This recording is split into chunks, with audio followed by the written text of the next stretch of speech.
Okay, this is what I was afraid, that the first talk in the morning. But thanks for having me here. So it's my pleasure to give an update on open networking and related activities that we do with ONOS and in the open networking space. So I think SKT has been involved with the ONOS project from very early on.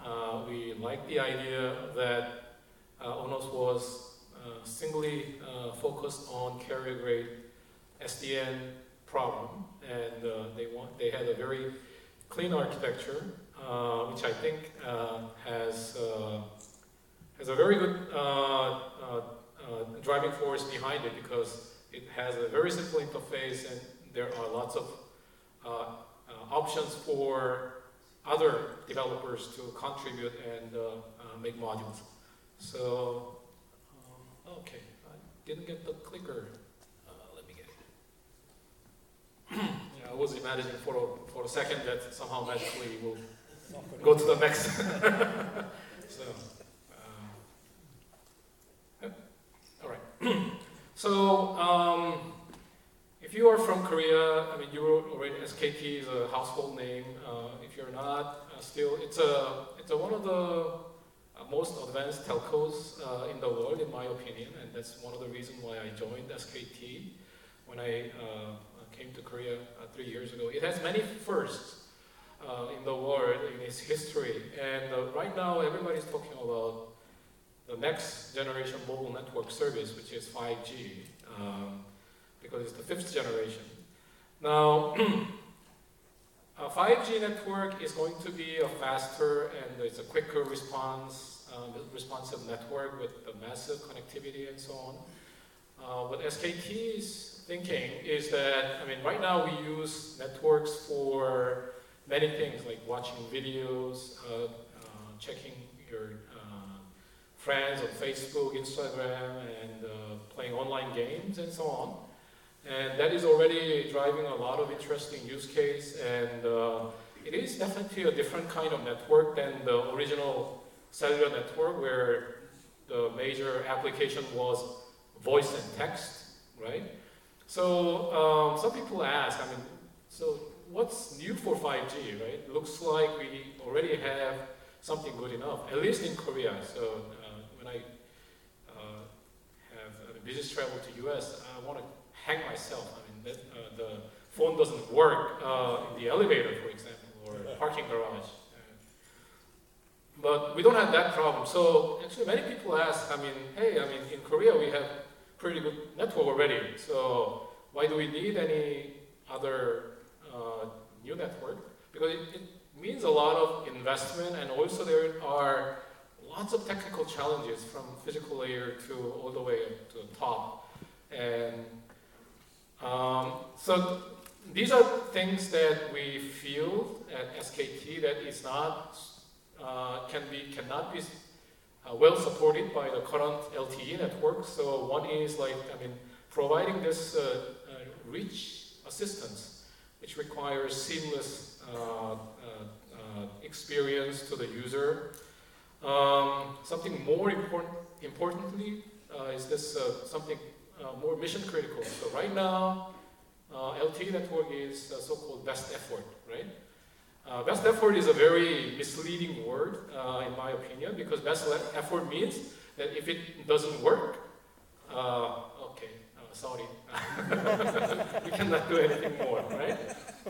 It's not really best effort. It's not best in any way, but it's that's how it is termed. Another thing is new experience, like more immersive media, like VR, AR. Now, companies like Apple and Facebook, they are coming up with new AR capabilities on the phone, right?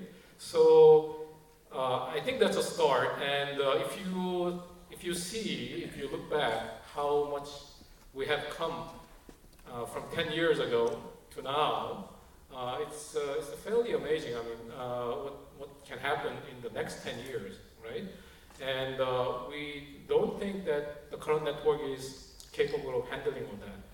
We have about, in Korea, average mobile users, they consume 7 gigabytes per month.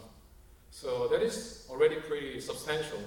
And I mean, if we go by all these predictions from the research firms like Gartner, that data is growing exponentially, they have to travel through networks, right? So that is a fairly big challenge. So, of course, there are all those things that need to happen, like optical fiber needs to be able to carry more bits, and the wireless area, the antennas, they need to be able to use all these spectrum that to make it efficient to deliver bits, right? But that's not all, in our opinion, because the reason is that we don't know what the killer apps for the 5G yet. I mean, when we looked at LTE, okay, people had some idea, okay, video is going to be big, and obviously it has become a big data consumer. Now for 5G, we had these ideas like, okay, AR, VR, of course they drive a lot of data, and self-driving cars, I mean, people are talking about these cars will generate petabytes of data every day. I mean, we don't think that all those data are useful to transmit over the network because it's, I mean, everything is cost-benefit kind of stuff. But one thing is that network needs to be more intelligent so that, okay, some of the bits it doesn't need to carry, right? Some of the things can be done much better in the local area. And some of the things, they need to actually, I mean, give better priority and more guarantee kind of stuff. So it becomes very quickly very complicated. So that is the thing. One is that the future is uncertain. We don't know what we are designing the network for. So that's a very fundamental problem. The second thing is that when we know, we need to be able to quickly respond to that demand. And the third thing is that it will be different kinds of applications. So a lot of things will depend on the 5G infrastructure. For example, mission critical service like AI, connected car versus VR, entertainment kind of thing. It has a very different characteristics versus IoT. And IoT also is a very broad term, right? So my Apple Watch can be IoT versus some very huge industrial robot that is working in the shipyard can be IoT also. So they all have very different requirements and the expectation from the network. So unless we design it very carefully and in a way that it can be composed and flexible, it's going to take a lot of effort and resources to fix it later. So, so one thing that is for sure is that it has to be an open architecture. So at SKT, we have this 3-layer cake network that we have designed. So in the bottom layer is something called Cosmos, which is what I'm going to talk about mainly today, is basically the layer that takes care of hardware like servers and network switches and storage with the software functions. Like in the ETSI term, it's called Virtual Infrastructure Manager. Basically, all the things that are required to run the data center. And on top of that, we have a layer called at scale, which is basically looking more of a telco functions. Like, I mean, how do you do handoff? How do you do billing and metering? And how do you make sure you find your party that you want to reach, kind of stuff. And then on top of that, we want to build all these different kinds of services. So essentially, the networking part is those 2 layers, Cosmos layer and S-scale layer. Okay, so Cosmos is is an acronym. We wanted to express our desire in this acronym. So it means composable, open, scalable, obvious, right? And it can be also, it can support mission critical systems. So that's what M stands for. So it has these layers where you have physical resources, server network storage, and now GPUs. We're very up to date, as you can see. And then virtual resources, basically the software to define and carve out the resources that you need, and then provide to the upper layer. For the physical resources, we are actively engaged with open hardware activities like OCP. For the open software part, we are working with OpenStack, ONOS, Cord.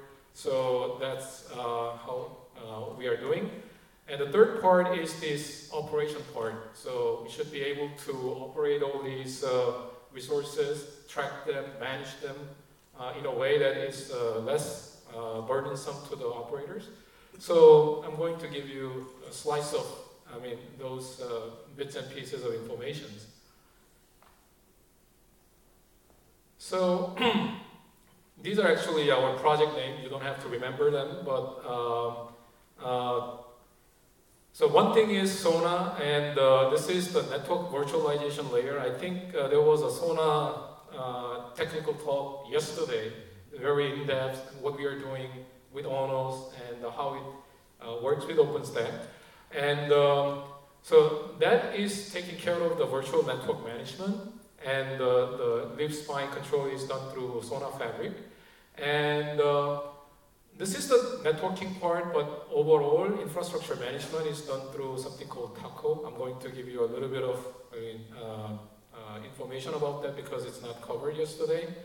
And network monitoring is another area that, like I said, we are focused on. So taco is, of course, something we love to eat, but in SKT, we have a project called Taco, and this is basically a containerized version of OpenStack, and what we are trying to do is that it used to be the case that we got these vendor-delivered OpenStacks, and this is the case for many large corporates. There are companies like Red Hat, HP, Mirantis, Canonical. They provide OpenStack and support, right? So we also was operating in that model. So we got support from the vendor. We have our OpenStack installed and deployed in our infrastructure.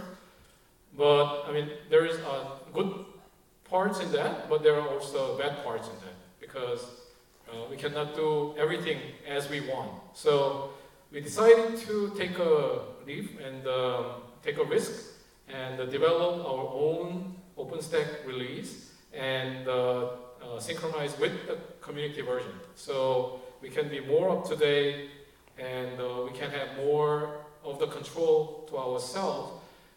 Initially it was, we were not sure whether we can do that or not, but it turned out, it looks like it's something that we can do, so we are exploring this path. It is also, we could do that because many of the technologies are coming together to help us to be able to achieve that. So for example, container technologies are more mature, and in the OpenStack project also, they have containerization effort so that it is easier to manage OpenStack. Yeah. Because it has so many projects, so it is actually probably not a good idea to do everything manual. But once you have containerization and configuration automated, that some of these things can be done. So we are doing it. This is an internal process, very simple version of it. And the one thing is that, so we we get OpenStack source code, we get Kubernetes source code, and we also get Sona. Sona is our network virtualization project built on top of ONOS, and do the testing. So automate a lot of these parts from pulling, testing, and checking and deploying, and then running. So that has been working so far. It has not been fully deployed yet. We are still testing in SKT, but I think something like this is very important going forward. The format got messed up while converting, looks like. The main network virtualization part is Sona, and this is the project that we have been developing with ONOS folks for a while. And basically Sona is, in our opinion, a better backend for neutron interface. And it provides virtual network management easily. You can configure your virtual network configurations, and then controls the connectivity. It is much scalable. It is also compatible with OpenStack, ONOS. So if you are interested in, we would be more than happy to help you to deploy Sona in your environment. There are lots of updates. So Sona Fabric and running NFVs like LD as a service and the firewall as a service on top of XOS, but I'm not going to detail.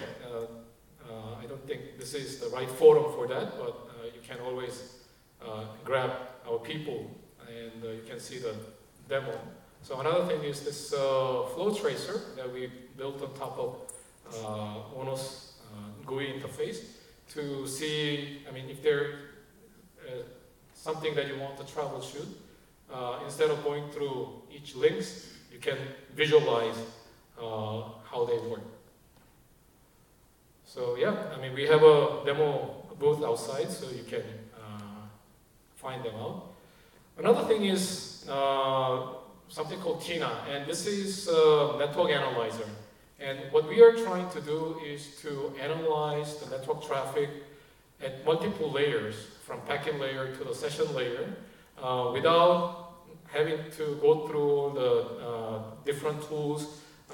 This is a solution where it is already deployed in our network, and it is, this is a little bit of old GUI, but it looks something like this, and it gives you a, high-level overview and the capability to drill down. So if you see, some patterns that, or if you want to understand, what is the network behavior for certain service, then you can drill down and see more of that session. One thing that's nice is that it doesn't just give you packet level or just the session level information, it also gives you this protocol level information as well. So for TCP sessions, it gives you all the statistics about TCP. So you can get this information without having to use another tool. So this has been used a lot. And to support all this, we have developed something called FlowX, and this is a fast packet capture capability. So actually, we have a lot of traffic that we need to capture and analyze. So this is for you to analyze after the fact that when you want to look deeper into the packet traffic that you want to do, and we're designing in a way that is scalable, so it scale out. So as you add more, you can just increase the capacity. And eventually, and at this point, I want the AV folks to play the video. Eventually, what we are trying to do is that, the tools that I have shown you before are the web tools. Can you play the video?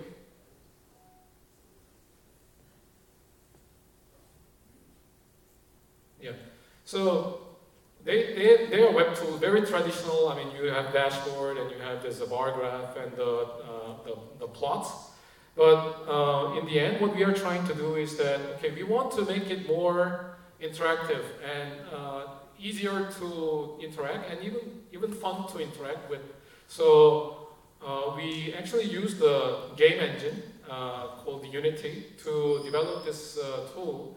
And basically, this is a depiction of the data center that we have testbed. So these are the actual testbed that we are pulling information from. And all these tall towers are racks. And these racks, I mean, you can also go into deeper. And there is a rack with a red color, and there is some flame coming up. And that is basically showing that there is some problem. But somehow this operator is looking into something here. So that's a TOR switch with the link to the servers down. And there is also a physical representation of the switch with the port, and that GUI shows which port is connected, which port is alive, type of information. And this is a host information. And you can imagine that this type of GUI can be developed further to give all the information about your physical data center environment. I mean, you can imagine, so in the beginning, we show the entire map of Korea and all the data center sites. Eventually what we wanted to do is to have all the network infrastructure from base station to the data centers. We want to be able to visualize and control from it. This is a different view. This is called the logical view. So the previous one was a physical view with the physical racks and things like that. That has a value, but sometimes you want to see how they are connected logically. So this is like a spread out view, and you can easily see how the switch is, and the scale is a little bit, we have a lot of work to do. But this is basically a proof of concept that we have been developing. And I'm sure some of you remember I have shown an earlier version of this before. This is actually our third iteration.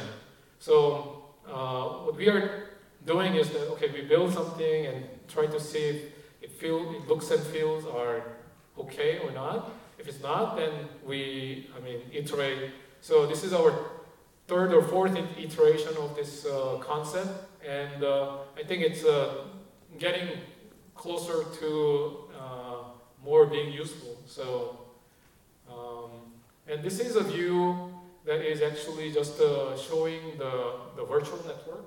So sometimes, even with the logical view, you cannot show all the components that you are interested in. So only the components that you are interested in, you can visualize like that and show it, and also look at the statistics and what is the vitals and what is the problem.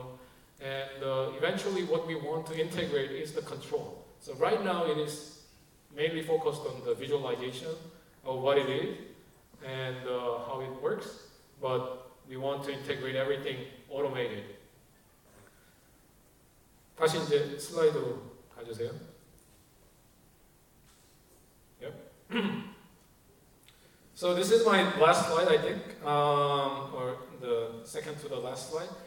So, but in the end, we don't want network operators need to do a lot of work. Most of the stuff, it should be able to heal itself, right? Like our body heals from all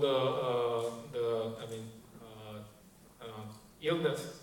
So we are working on some of these concepts like network anomaly detection, machine learning based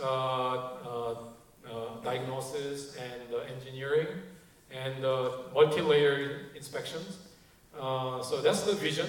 And only the ones that are critical for human operator to intervene. So then the tool like the visualization tool like the previous video will be very useful, because anyway, we don't want to be able to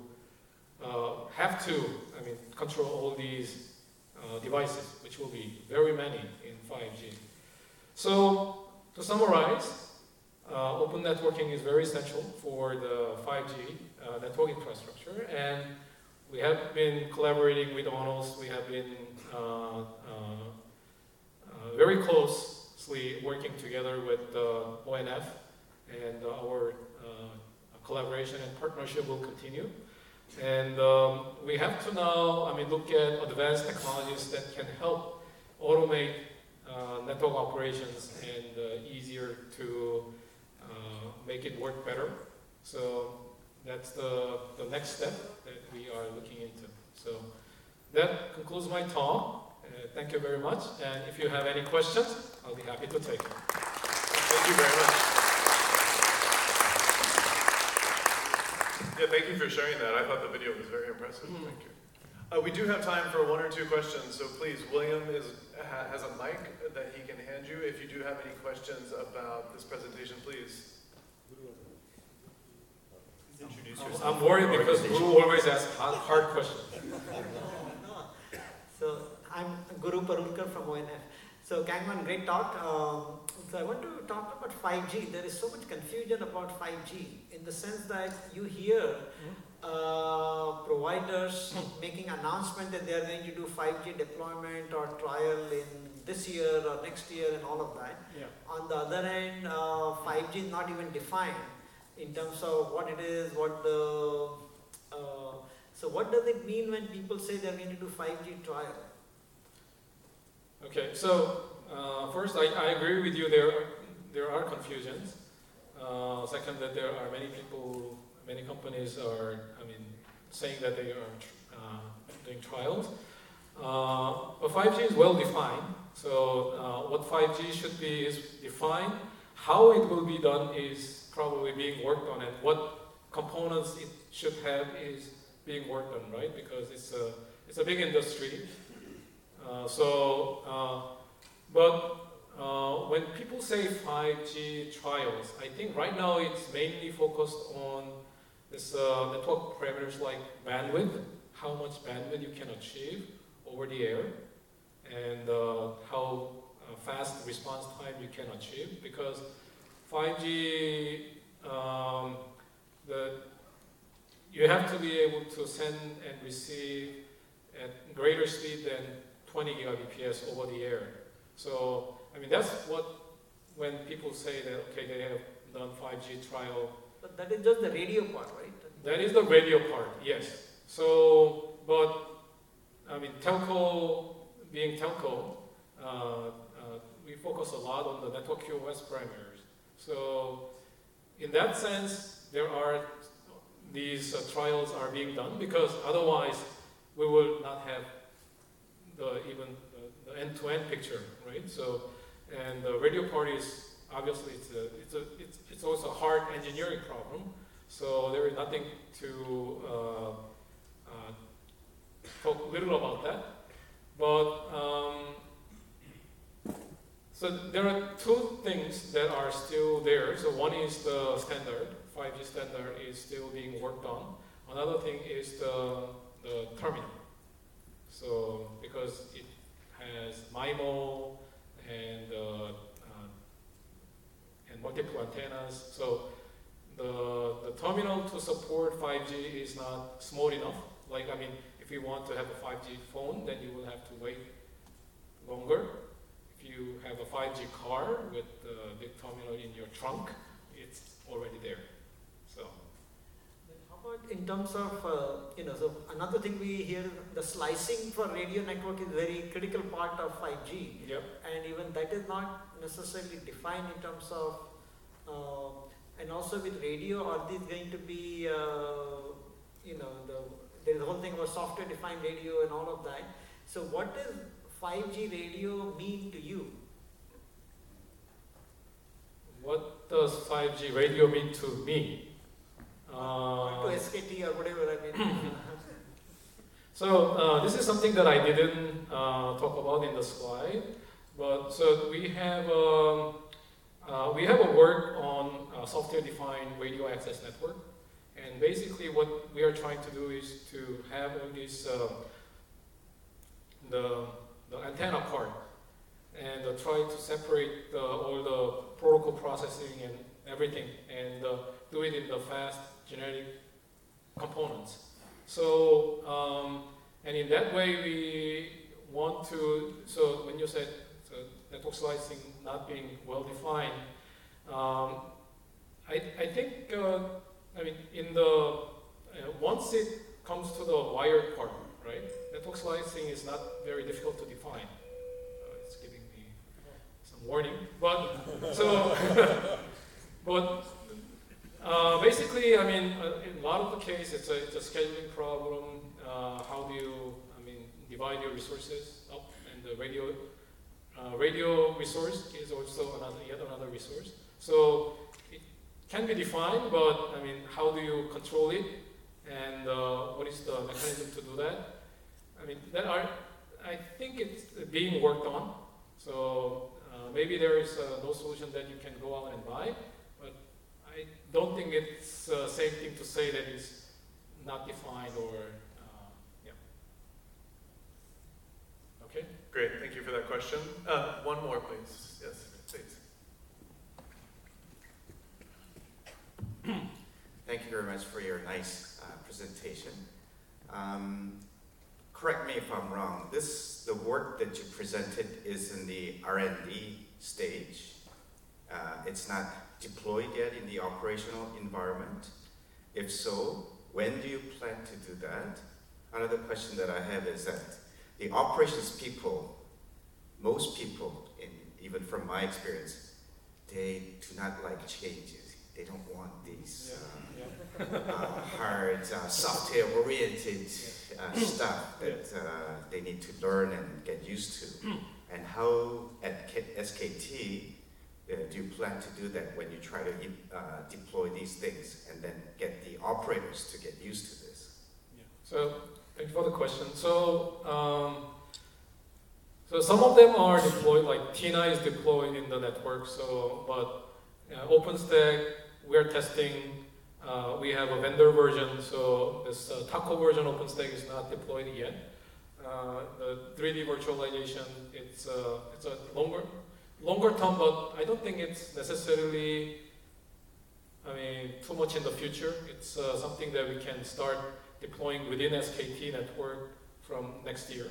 So, so that's that part. The second part is it's a fundamental problem. It is a very difficult problem to solve, and you need so now different skills. Right? It's not a technical skill. You need diplomacy to make it work. So because yeah, I mean, network operations people, they have worked in certain way for many years, and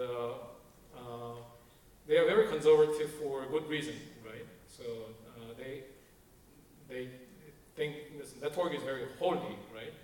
It's almost a religion. So it's very difficult to change the way how you look at network, and okay, it is okay to have these components to run the network in a different way. So it's a long process, in my opinion, and we'll see. But there are also, it's not just the service providers, but also vendors like Ericsson, Nokia, Samsung.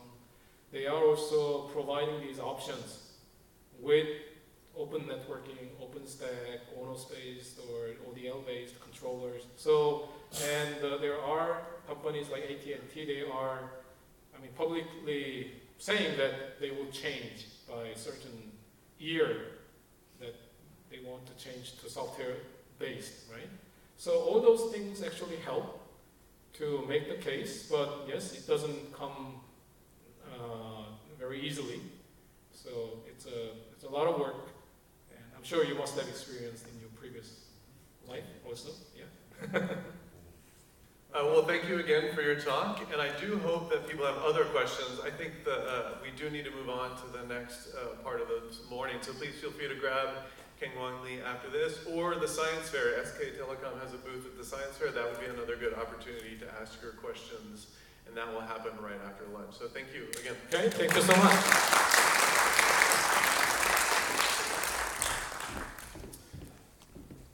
So I'd like to talk about something that Guru spoke about yesterday, and this is a way that you have an opportunity to get more involved in the ONOS community. So I would be excited to hear your interest as well. So please, if you have any questions or thoughts about what we're about to present in terms of ONOS brigades, I will be around the rest of the day. Please feel free to grab me, and I will be very happy to talk with you. So that's exactly what we're going to talk about right now. Yesterday, Guru spoke about ONOS brigades, and this is a way that we are putting some frameworks in place to help the community help drive the ONOS mission forward. And so we are going to have all of the brigade members and leads who are here at the event speak very shortly about what they're doing. But before that, I just wanted to provide a little bit of background about why we put this brigade effort in place, what exactly it is, and what problems it is solving. So I got involved with the ONOS community almost exactly 2 years ago, and it's been really exciting. I mean, I love being a part of an open source community that is growing quickly, and you can see that growth in all sorts of different ways. So one way is just in terms of the people. This is a photo of our first ONOS Build event that was held last year in Paris, and you can see from the group photo we took yesterday, there are more people here than there were last year, so that's really exciting to see us having, bigger and better events. That growth is, also able to be seen in a number of other ways. Guru showed this slide yesterday as well. This is the number of organizations that are involved in the community. And you can see it's been a steady growth. Every month, people reach out and say, we're really excited about what you're doing, and we want to get involved. And that has grown as well. The number of partners has grown. This is another visual of what I just showed. This is the number of collaborating organizations. This has grown. It's very exciting. And then I believe that Guru also had an image of this. This is a brand new community metrics dashboard that we'll be launching that you will be able to have access to in the next week or two. And we can see a lot of activity in here as well. So everywhere we look, there's growth and activity, and it's really exciting. But there are challenges with growth. As things scale, things that used to work before don't necessarily work as well now, and we have to address those challenges and fix them. And if we don't, things don't work as well as they used to. So what are those challenges? As a community gets bigger, it's harder and harder to get everybody pointing in the same direction. Having a large community is not necessarily a great thing if everybody's off, doing things in a way where it doesn't roll up and turn into something that is pushing the project forward. So getting people pointed in the same way gets harder and harder as the community gets bigger and bigger. Another thing is when you're new to a community that's grown, it's really hard to know where to start. When a community is small, you can show up and you can get plugged in because there's not that many things to do. But if the community is really big and there's a bunch of different projects and there's a bunch of different things going on, it can be overwhelming for that new person to figure out where in the world in this map do I get started. So that's a challenge. And then lastly, communicating priorities is a problem. Again, when you're in a bigger community, you might not necessarily hear what the priorities are, so you don't know necessarily what you could do that would have the biggest impact. You here at this event are hearing about the priorities, hearing about the roadmap, but there's a lot of people in the community who aren't here. And so that communicating is harder and harder the bigger and bigger we get. We can try, we're streaming this, we're inviting you here, we're doing our best to communicate, but it's harder as the community gets bigger. So those are problems that I see over the last 2 years as we've gotten bigger. So what I had been thinking about and talking to other people about is how do we address this?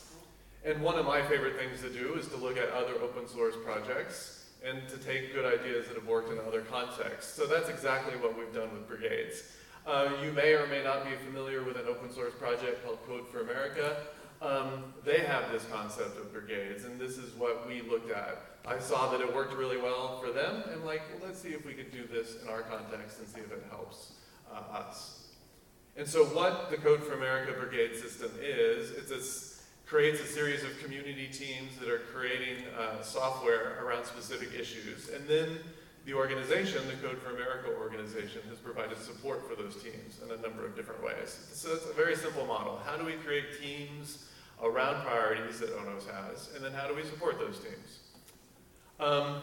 And we've done that. We launched this as a pilot effort last year, and we have now done that and have had some experience. And I've seen that this does help to some degree address some of the issues that we're having with scale. So it is helping align people around shared tasks. We are able to surface contribution opportunities to new people who are showing up who might not know where they can get plugged in. I think this is also a way that we're making our priorities much more clear in terms of these are the things that you can do that would have the biggest impact to move ONOS forward. And it is giving us a way to provide support to people who show up where we didn't necessarily have a structure in place to support community members in the past. So, with that having been said, that just provides some more information about what exactly brigades is, because again, you've probably heard the term, and we'll hear the term more going forward, so hopefully that was useful. And with that, I would like each of the brigades who are here to come forward and share just for 2 or 3 minutes what they're doing, who is involved, and how you can get involved in it if that is something that you're interested in. And just a note, these are the brigades that are here, but there are a couple of other brigades that are active in the ONOS community where members aren't here. So there's even more activity going on than is going to be represented here today, but these are the people who are here. So please welcome. First up, Brian. He's going to be speaking about the build and package infrastructure brigade. So.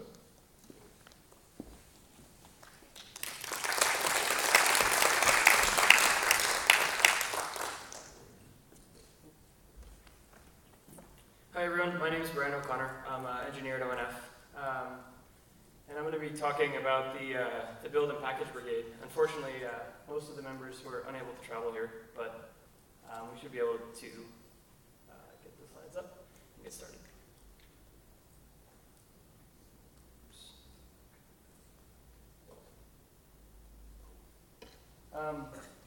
So basically the build and package brigade was formed to try to address some of the challenges that we've encountered with a growing community of developers.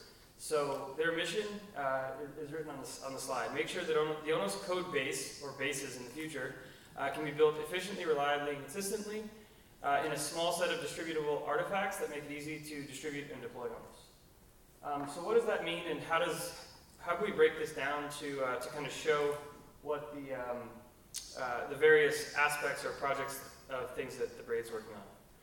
So the first thing is the code bases. As we mentioned yesterday, scaling the community out in one code base with a high quality standard has been a bit arduous, especially for new contributors. And so the brigade is looking into code base disaggregation as well as the tooling that's required to make that development process seamless as it is with a single repo. So there's a tool that the Core project and Android uses called Repo. There's another build tool that's a sister of Buck. They come from the same parent, Google, or same parent ideas, Blaze at Google, that are better at managing a multi-repo model. On to efficiency and consistency. So many of you that started with us back a few years ago know that builds with Maven took forever and they were fairly unpredictable, unreliable. We moved to Buck about a year ago now, and that's made the builds more efficient and more consistent. We have a more deterministic process. But as the community scaled, there's been some growing pains, perhaps. This brigade has been tasked with maintaining Buck, as well as providing some enhancements to Buck. They're also going to be looking at finally getting rid of the Maven build artifacts. Once we have feature parity, they've already built in Eclipse support, and they're looking at doing a few other things. And finally looking at, are there other build tools that would do the things that we need in a more efficient way or with less maintenance on our side. Onto reliability. So for reliability, this means when you download master and try to build it, you get something that works every time. And this brigade's working on looking at pipeline, which is something other projects have used to do parallelization for various stages of the build, as well as implementing STC, so the developer test suite, as part of both the master validation as well as Garrett check-in validation. Onto distributable artifacts, this brigade is also working on maintaining and documenting our release process and making it easy to distribute and deploy. They're also working on frameworks for user and developer documentation. They're looking at a proposal for semantic versioning so that people who are deploying ONOS have a better understanding of, whether they're going from an incompatible version to a compatible, or they're going from whether the upgrade will be compatible or not from a version number standpoint. And also they're looking at maintaining the integrity of the published artifacts through testing and making sure that these artifacts are available in offline bundles for data center environments or environments in parts of the world that may not have access to public repos. So as for the brigade members, it's a global team. Vishwa is the brigade lead. He's in India. There are members in France and other members in India. Zach is another member from the US, and I've been serving as the brigade mentor. The brigade is definitely looking for new members. There's an active Slack channel if you're on the Slack. The mailing list is also available, and there's more detail about the initiatives in the wiki. So, join us. Thank you, Brian. And that's a perfect segue because the lovely gentleman in that photo is up next. Luca, can you speak about the deployment?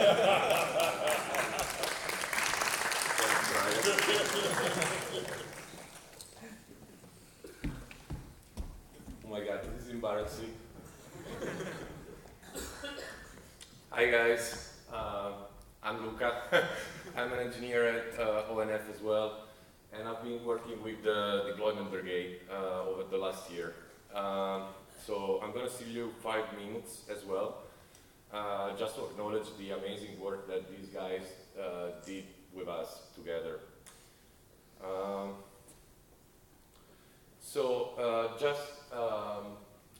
Well, by the way, are there guys from the deployment brigade here?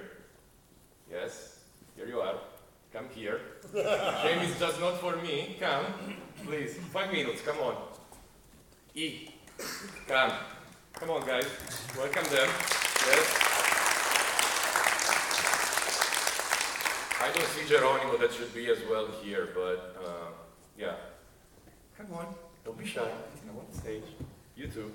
So in the meantime, we can move forward, but at least they know who did the real work and not just who talks, right? Okay, very quickly. Where this started from. As you know, ONOS has been extensively deployed all around the world in research networks for over 2-3 years. And this was great. We had great results. So the pros of this is that we got a significant interest from all the research network. We had a great lesson learned, and we had a bunch of new applications created. The bad thing about this is that we did a bunch of demos, but not lots of code was production ready, nothing was really deployed in production. Plus, everyone was trying to repeat the same effort, create the same kind of application in a different way. So here is where the deployment or development brigade came in. So we essentially decided to create shared knowledge and create some essential, reliable software stack on top of ONOS that could be deployed in production in the short term. And this, of course, involves, first of all, layer 2, layer 3 functionalities, which is what, first of all, the research networks were trying to achieve, and possibly layer 0 and compatibility with major standards out there today.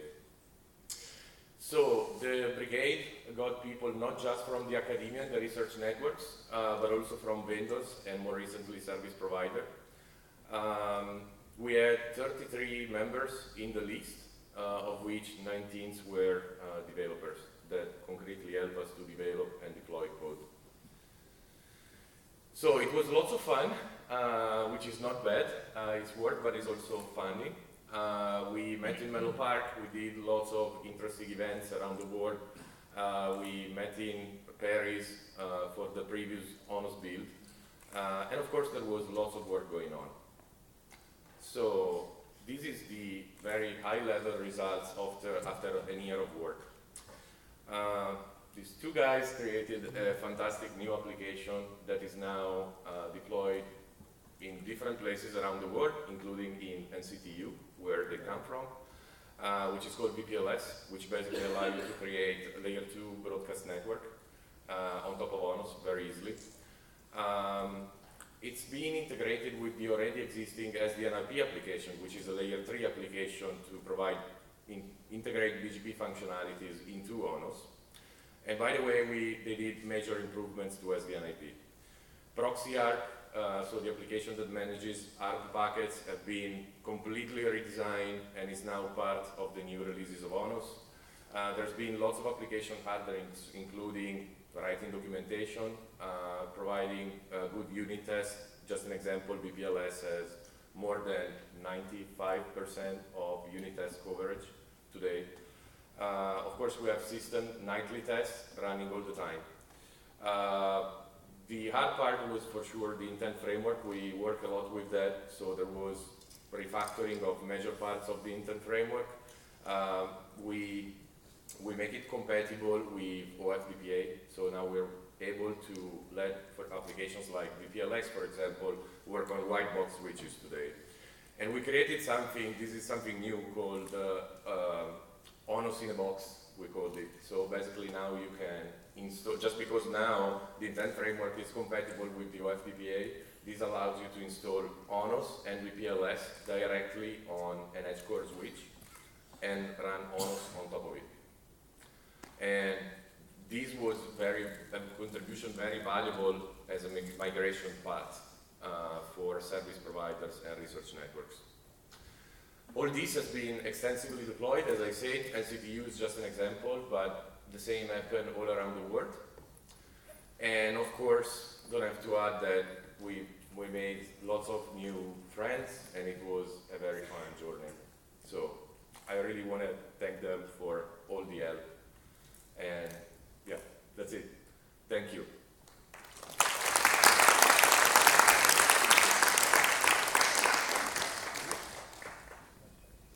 Thank you. Thank you. Next up, I would like to invite Iowa to speak about the dynamic configuration brigade. So please welcome.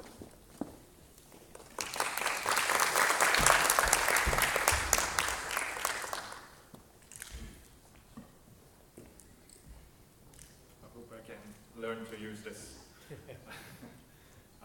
So my name is Iowa, and I'm from Iowa Core. I'm from Huawei. I'm currently the Dynamic Configuration Brigade lead. I'm actually taking this responsibility over from another Huawei colleague, Patrick, who was the previous brigade lead. For the dynamic configuration, as has been said many times, in ONOS there was a huge effort on the bringing up the control functionalities, but there's also a great need of the configuration part of the capability into the ONOS platform, especially now everybody moving towards a model-driven interface for the northbound and southbound of the controller. So that's why we are setting up this dynamic configuration brigade to create a tool, complete the tool chain, and a logically centralized data store to support all the needs. So in this dynamic configuration brigade, what we have, our goal is to develop a full set of YARN tool chain and data store management functions for dynamic configuration and the provisioning of various types of devices and also network services across a single domain, across multiple domain. The current status of the development is over the past couple of releases. We have released a pretty stable YARN tools, toolchain protocol adapters for RESTconf, and also a distributed YARN data store. And this is done in the last couple of releases. And personally, I have been working with several other projects that uses this YAM tool and dynamic configuration data store. It has been proven to be pretty stable and can support the needs from many aspects. Although there are still many new functionalities that needs to be built. So we are currently working a lot on the optimizing the YAM tools and introducing the support for YAM language 1.1 support and adding other functionalities like REST-conf notification, the data store enhancement, and many other features. So the brigade has a wiki page which is listed there, and you can find more information about the goals. And we also post weekly meeting notes on the wiki page. So, and there's also a mailing list, and feel free to join the mailing list.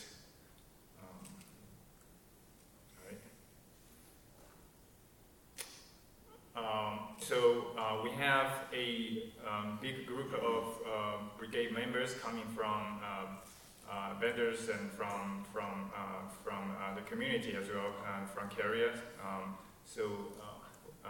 As my company, Huawei, has invested a huge amount of effort into this dynamic configuration tools. And as you see, the members from Huawei includes many people from North America and headquarters, and also India Research Lab, including Patrick, me, and Gaurav, Henry, etc.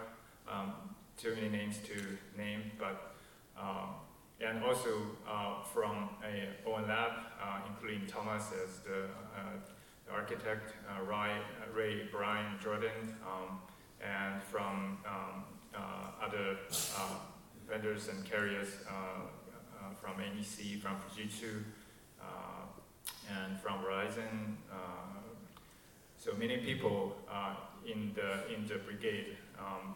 Excuse me if I missed one or two names, but this is the group of members that we work together to bring all the functionalities in place.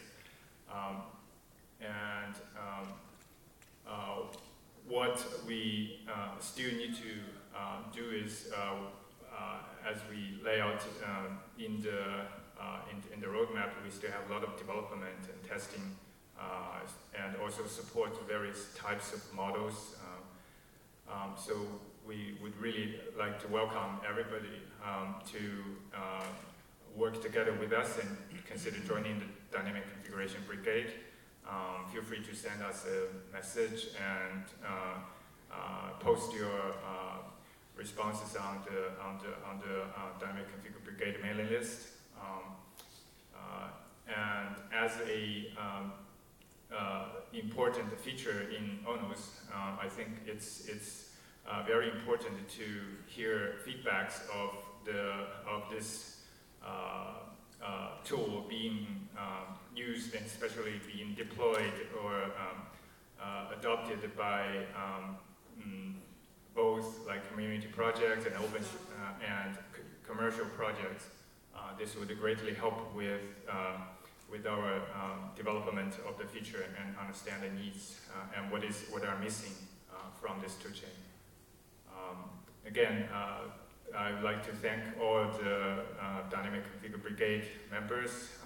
There are too many names in there, so if you are here, raise your hand, and yeah. Thank you very much. Thank you. Next up, I would like to invite John to speak about gRPC Brigade. Welcome.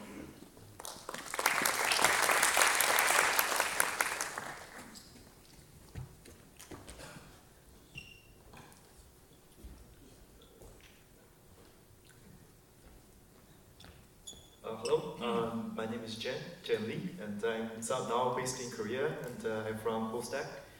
And I'm also sort of like currently serve as an ambassador string team member of ON.Lab.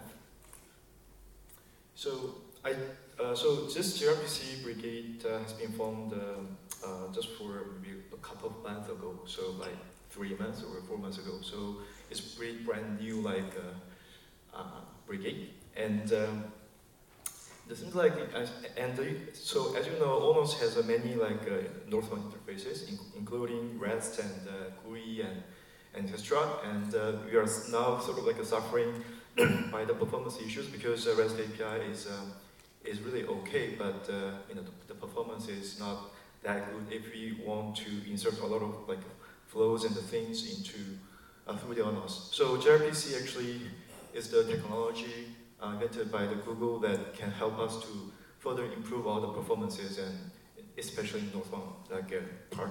Also, we are doing this southbound a gRPC thing by a P4 group. So the goal of the gRPC brigade is provide high performance northbound API and to all platform applications. So as you know, we are so many like all platform applications that want to work with this ONOS, right? So we would like to provide a high performance like to all these all platform applications.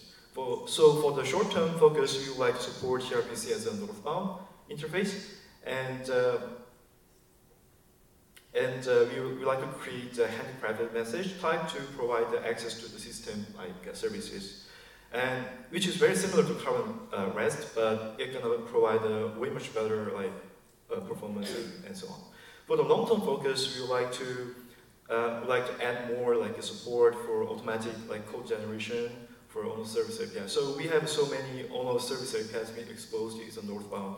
So now for now we just manually add these gRPC interfaces, but for the long term it would be good like to auto-generate a whole bunch of like the gRPC interfaces using some code generation tools, so that if there is some like changes in the northbound API, then part can be automatically being exposed to the REST API without doing some manual coding.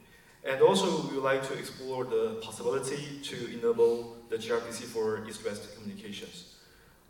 So now we are now using the cryo to do the east-west communication, but maybe for long term it would be good like to use gRPC because it sort of like provide a better like performances. And this is the brigade like members we have. So actually I and Aaron sort of like co-lead the entire like brigade, but unfortunately Aaron just went to the Apple, so now I'm the only guy who tried to lead this brigade, and we have several like brigade members from various like vendors, like from ZTE and Inspur, and also from ON.Lab as well.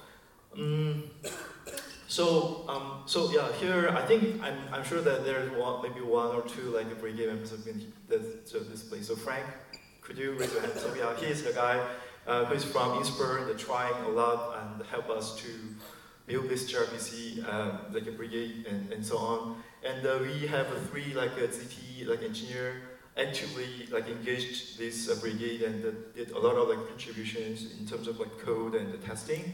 But unfortunately, they didn't like attend the ONOS build this time. And we also have Shivani from ON.Lab also did a really great job on helping us to do this gRPC thing. So I would like to just briefly go over the entire architecture of gRPC like services for northbound. I would like to give a more detailed like stuff in the afternoon. Like we have dedicated like a sort of like a ONOS basic session just for gRPC. So gRPC, in terms of northbound gRPC, we need to consider three types of things. One is a prog-buff model. So this prog-buff model is sort of a new, like a binary formatted like a model, can be used to serialize and deserialize the gRPC request and response. And so as you can see here, we have a ONOS core and the ONOS service API here, and then we gonna create this gRPC northbound layer, and this layer gonna serve as a gRPC server. And for example, all platform application like this, which is not part of ONOS, for example, can create their own gRPC stuff and can communicate with the gRPC server what we had in ONOS, and through this HTTP2 connection with TLS, like a security being guaranteed. And also we have created a bunch of like a translation utility, because there are so many like translation jobs need to do to translate this gRPC model into ONOS like the original like a data model. And this job is quite tedious, and it's just a matter of like translating something. So we already added a lot of sort of like translation utilities and so on. So, and based on that, you can create these gRPC services and so on. So yeah, for the details, I'm gonna expose maybe later on after the session. And yeah, so this is all. So thank you guys to listen to my talk, and yeah, thank you. Thank you. Next up, I'd like to introduce a brand new brigade that is getting started for in-service software upgrades. And Yin, do you have a minute to speak to us about that? Please welcome.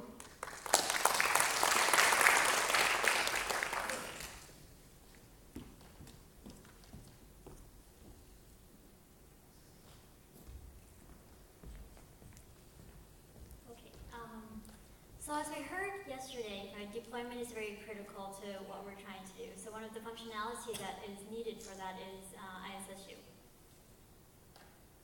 So the objective of the brigade that we're forming is to design and implement in-service software upgrade support on ONOS, right? And what we want to do is make sure that the upgrade process does not impact existing services. So that's a critical element of this. In the short term, what we want to do is support state changes, right? Upgrading state across the different nodes in the cluster, be able to support modifications to the core and applications. So what you're going to see is as we go from different versions of ONOS, they're going to have changes in terms of the stores. So stores may end up using different primitives for consistency, or changes in application logic. So what we want to be able to do is in the short term be able to extend or to support that. In the long term, we're looking at rolling out a new protocol to support ISSU. And as part of that, we want to take into account the ability to roll back. So who's working on this? Our brigade lead is Jordan Halterman. He unfortunately was not able to join us here because of family obligations. Another member, Shivani, you've heard she's involved in other activities like gRPC. We are looking for new members, so we've got quite a lot of work to do, and so could definitely use the help. So there is some initial planning in place. The plan is to start meetings next week, so if you're interested, attend the session later today to learn more about the protocol that we're looking at supporting and see where you can help out. So where we're currently at for this. So initial work was done in the new release, which is the 1.11 release to support portable serialization. So what this involved was adding compatible serialization to our cryo in terms of what we're doing, and then also add support for cryo serialization in our primitives. We also added versioning support to the RAF logs and some config files to support backwards compatibility.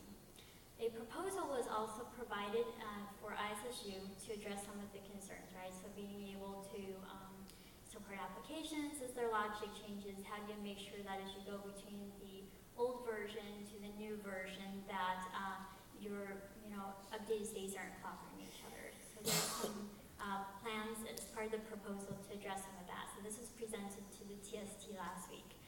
So as I've noted, join us for the afternoon session on this, and then we can go into this in more detail. So where do we need help? We're looking for people with a desire to work on distributed systems. We want to be able to leverage the community, so there is help needed in all areas, right? Development, documentation, testing. We'll start with mostly a manual process initially as we work through the protocol, and then of course we want to automate this in the future. So if you can help us with automation, that would be greatly appreciated also. So to learn more about this, go to our wiki, go to the ISSU page, and start reading up on this and start contributing. So, thank you.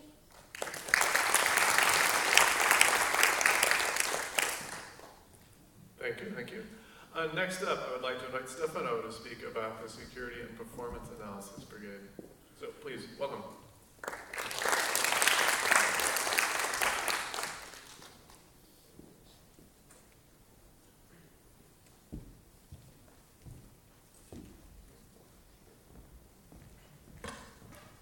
Hello everybody. So this is Stefano Secci from Paris with PMC, and I will be presenting this brigade we have created in February under the impulsion of William, who invited us to propose something. So let me see. Yeah. So the brigade is about analyzing the behavior of ONOS. So the attitude we adopted is the one of external people that are not directly involved in the development of the features. And the idea is that we look into, for example, SBI performance or the behavior of the controller under some such circumstances. So this is what we put in the wiki page of the brigade, a list of activities so that we have partially already started. So we want to assess controller robustness against failures, both the system and network failures. We have some ongoing activity about the analysis of software reliability against bundle level failures. So we have a poster about that. So there is Kamel here in the room who is going to present it after the break. We have essentially two main areas. The first area is the one about performance analysis against failure and attacks. And another area which is about qualifying the configuration issues and the bugs that are present in the controller in terms of that are exposing attack vectors to against the controller architecture. So these are the brigade members. So as I said, the brigade was created in February. We had a workshop in May in Paris. People which are in the brigade are mostly from Europe, unfortunately, but we are open to welcome more people from Asia and those from US. So for the moment we have people from Orange, Nokia, 6, ONF, and we have also a couple of Irish guys, so Sandra and Dylan, and more recently Abdullahim is helping us with some new activity.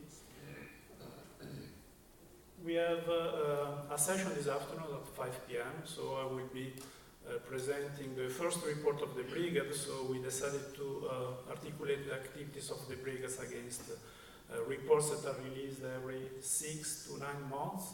So the first report has been published a few days ago in the wiki page. So we are reporting there the different brigade activities. So we analyzed, for example, Lisp SBI performance. We did some evaluation on the robustness against bundle failure, as I said.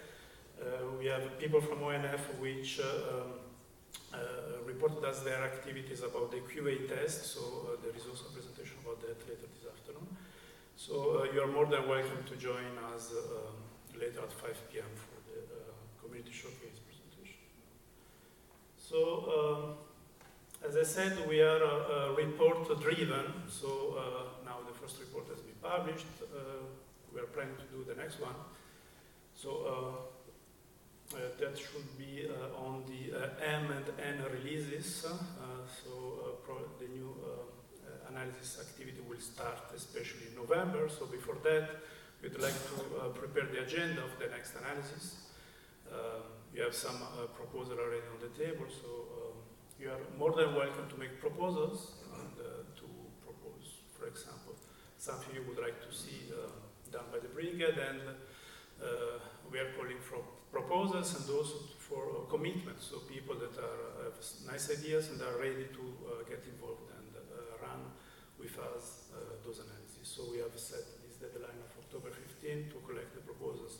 So feel free to first read the report and then contact us on the mailing list for proposing new activities. So again, we have a detailed presentation of the first report this afternoon at 5 p.m.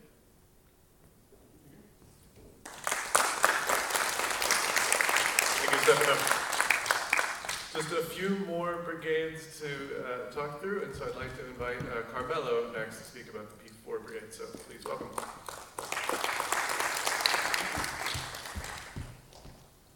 Hello, thank you, David. So I'm Carmelo, engineer at ON.Lab, and also the lead of the P4 brigade.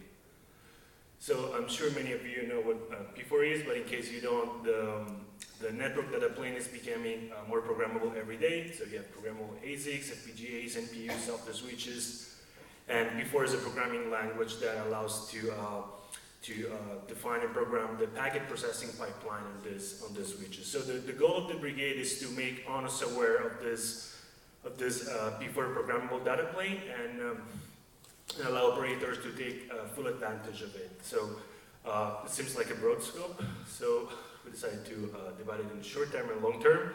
For the short term, our goal is to enable runtime control of P4 enabled devices using P4 runtime, which is a protocol for runtime control developed by the P4.org API working group.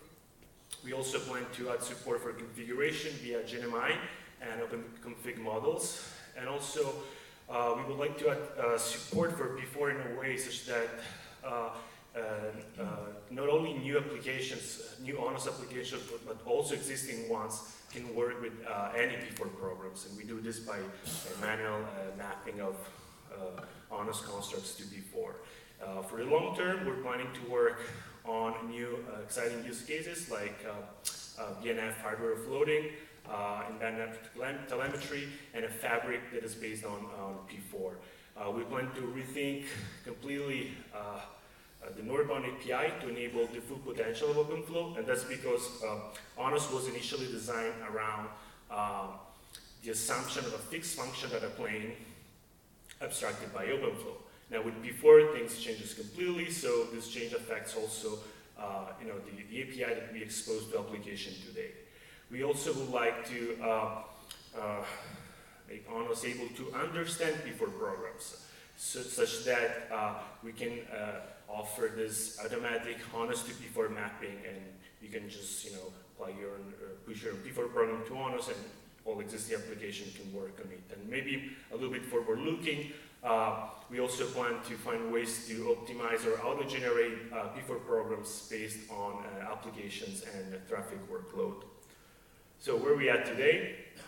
Today, if you run ONOS, you can find that ONOS support P4 runtime. We offer support for things like device discovery, table management, packet in-out, and port statistics. There's a new PI framework that lays on top of the northbound, and it's basically a bunch of classes and services, classes to model protocol-independent entities, which is different from the protocol-dependent classes that you have today in ONOS, that are used to model things like arbitrary match and actions, counters, tables, so far so on. And then we have services that add in the management of this P4-enabled devices. For example, you can now deploy a new P4 program to device, or we offer ways to translate ONOS flow rules to P4 program-specific table entries. We have new device drivers. We offer support for BMV2, which is the P4 reference software switch, and we also offer an integrated Mininet ONOS BMV2 dev environment. So today you can easily run Mininet with a network of BMV2 switches controlled by ONOS, so you're able to test new features in a matter of seconds. So who's working on this? We have many members spread around the world, mostly US, Europe, and Asia. Some of them are here, some of them not.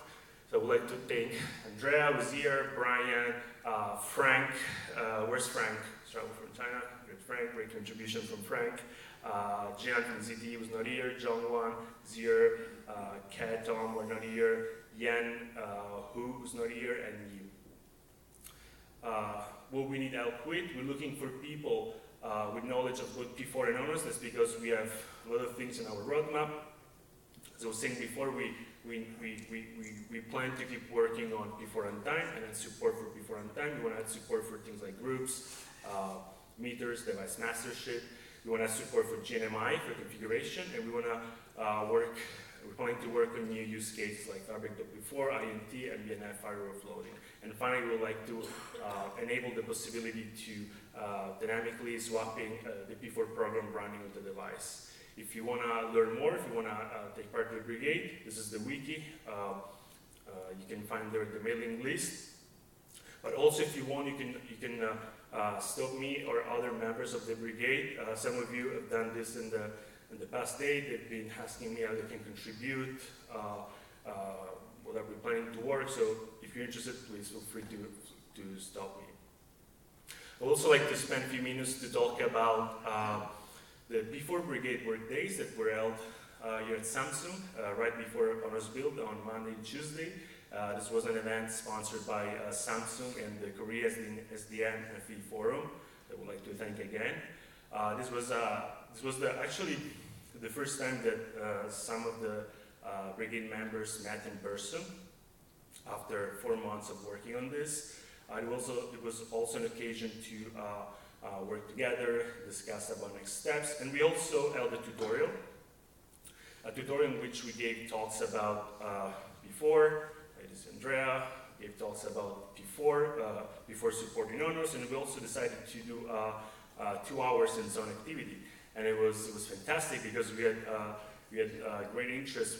There were around 50 participants that were running the tutorial exercises on their laptop, learning how to use ONOS to control a network of P4 devices. And there were both people from academia, students interested in using ONOS for their research project, and also operators interested in using ONOS and P4 to provide new services. And that's all. Thank you.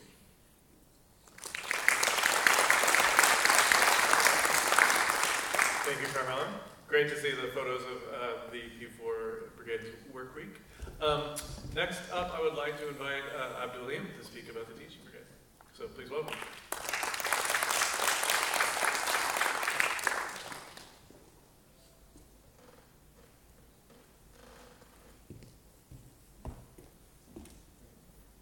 Thank you, David.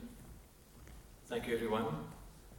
So, Lefteris, Andrea, and the others, if you are here, please come. Shakil.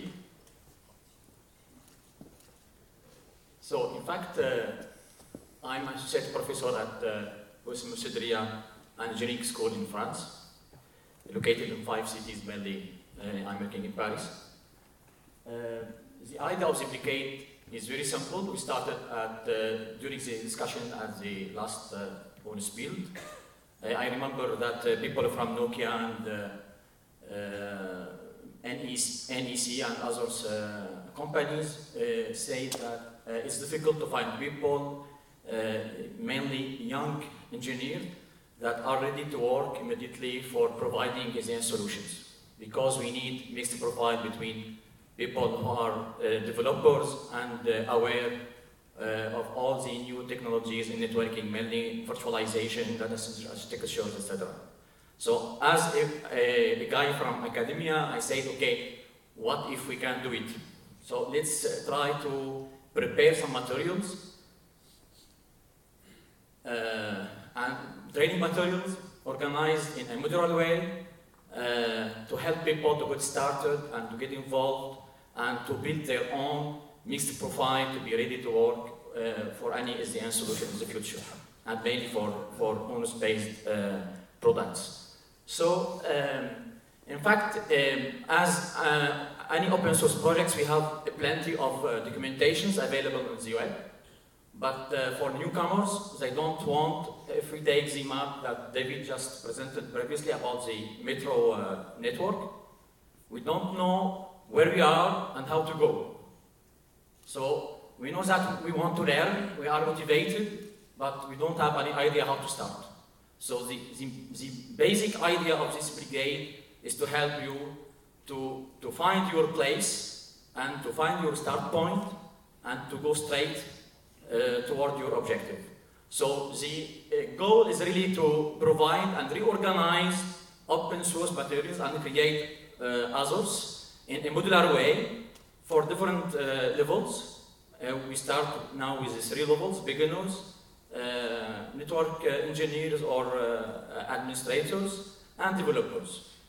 So for the short-term focus, we start to build what we call it the big image document, a modular index for all the related technologies for virtualization, programming skills, basic networking skills, ONOS, the related to core technologies like Docker, OpenStack, etc., and all the DevOps, Ansible, Vagrants, etc. And our ultimate goal is to provide a certification center, so recognized by ONF and its partners mainly, and later the collaborators if they are interested. And in this direction, we have a lot of works, and any help are more than welcome. So, as member of the brigade, we have people from different backgrounds. We have professors at universities like Elisa and Stefano. We have expert engineers, RT engineers like Lefteris and Andrea. We have people from ONF, expert in certification in the past like Timon. And we have a lot of students who are doing the good work. So if you are, let me take about what we have done for the moment. We started with the modular index of the first level. So put models organized in separate modules. So we have complementary modules like network basics, programming skills.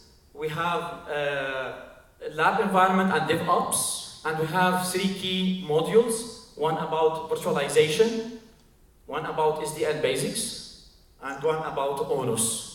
So we have some modules more or less are done. We created materials in form of videos, slides, tutorials, with virtual machines.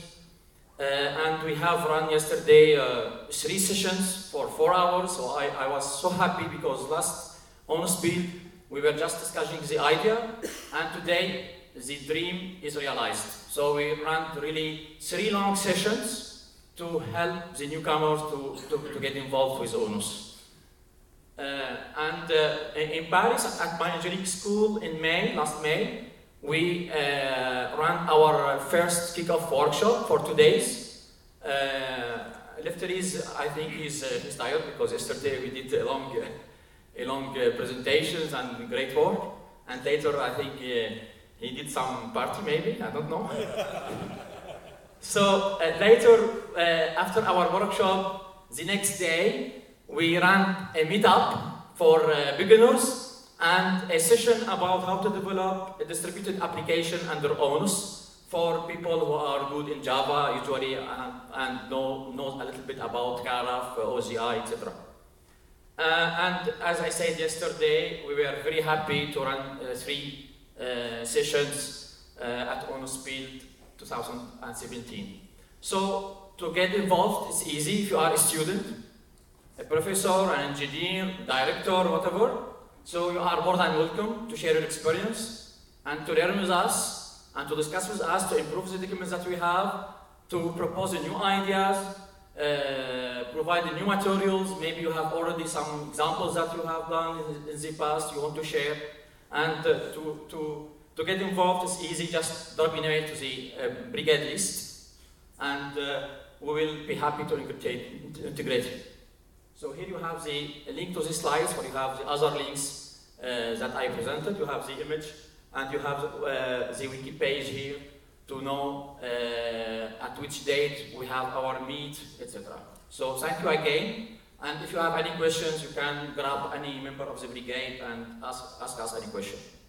Thank you. Thank you, thank you. Lastly, I'd like to invite the members of the Virtualization Brigade to speak. First, Yunsun was going to speak about the status of the brigade, and then Joanna would speak about the Virtual Brigade work days they've held earlier this week. So please, welcome.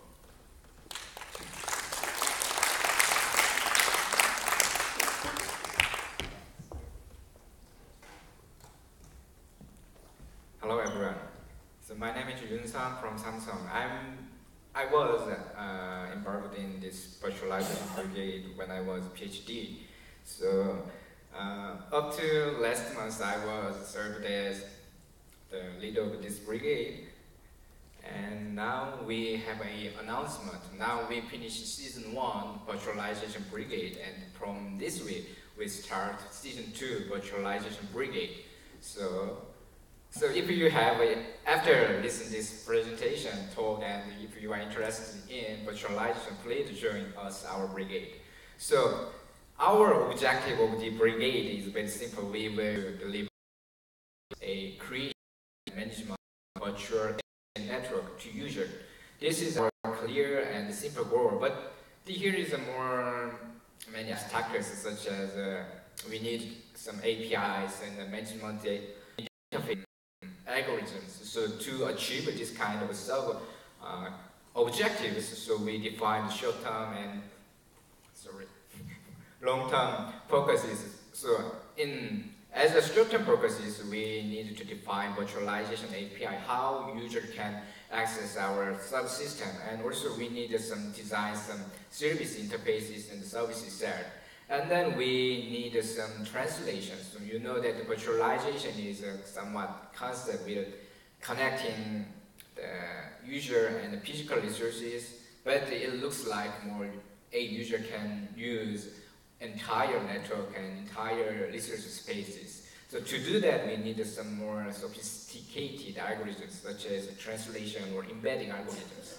And then we need our little bit ambitious goal is we need to support some more protocols, not only OpenFlow. We need to support people or netconf, and like that. And then as a long-term focus is we also need to more activities, such as we need to connecting our virtual network with the outside world, and also need some more optimized and efficient algorithms to manage it and embedding virtual network. And also we introduce somewhat new features, such as called snapshotting. We can suspend our virtual network and resume then some near or long future. And the last goal is we need to integrate our virtualization subsystem with OpenStack. You know that OpenStack is nowadays is a hot word, buzzing word everywhere. So clearly we will support OpenStack for our system. So this is our team members. Our team consists of the 8 core developers and the 8 test and validation members. So I know that here is many virtualization brigade member is here. So please attend and come to this station. Okay, including the season 1 brigade members. So.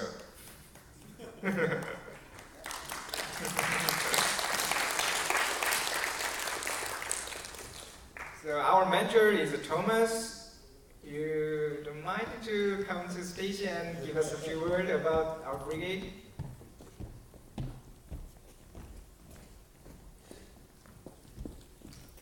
Okay, so brief status of our brigade. We just finished season 1 ready for season 2. So we implemented a lot of things, such as virtualization interfaces and services and simple embedding and translation mechanisms, also including the dedicated service APIs for virtualization system. So I will turn over the microphone and please introduce and then okay. Introduce yourself. Hi everyone, I'm the brigade member, and I think that it is more than enough of introduction. So, Nitya. I'm Nitya, and I represent Siena, and so I work for the OpenFlow agent as part of virtualization. Hello everyone, my name is Eric Tan. I'm a new member of the brigade. I enjoy working on network virtualization. Thank you. Hello, my name is Han from Kyunghee University in Korea, and I am old member of Virtualization brigade. Thank you. Okay, hello everyone, my name is Toyomi, and actually I attend this brigade as a new member in the season 2, and actually nowadays I'm attending to implement the external connectivity for virtual network. Thank you. Hi, I'm Thomas Waczyska. I helped sort of launch the brigade with Brian Stanky and Claudine Chu. So I was acting as a member, sort of a mentor of the brigade. Thank you. Thank you, everybody. And unfortunately, our season 2 leader, Claudine Chu, cannot attend this event due to she is a personal task, but I hope so. He will do great job. And so I will update briefly what we've done so far in season 1 brigade, virtualization brigade. So we support obviously we needed to support multi-tenancy, and we also separate our daytime control plane from the not ONOS core. For the virtualization, so each virtual network is perfectly isolated from the other, and also physical management system. And also we support distributed architecture to distributing the workload and more high availability. And also we prepared to support heterogeneous networks such as people or netcomp, maybe not legacy network also. And also we support you can learn virtualization applications as you're learning normal ONOS application in ONOS platform. So we defined and implemented service APIs virtual network. Okay, so this is what we've done in season 1 brigade, and the more detailed talk will be delivered in this afternoon. And Giovanna will update you what's going on, what will happen in season 2 virtualization. What is for moving slides? Meetup. And I'm sorry, but where's slides? David? Can we change to the next set of slides, please?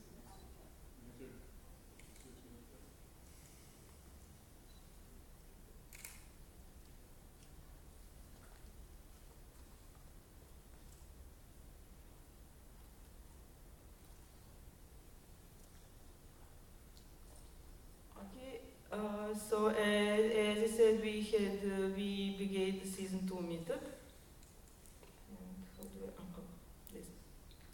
And as Johnson said, we brigade had fluctuation of members, and some of core members are not able to participate anymore. And there are also three new core members, including myself. And here I'm speaking actually instead of Claudine, our brigade leader, who participated remotely at this meetup.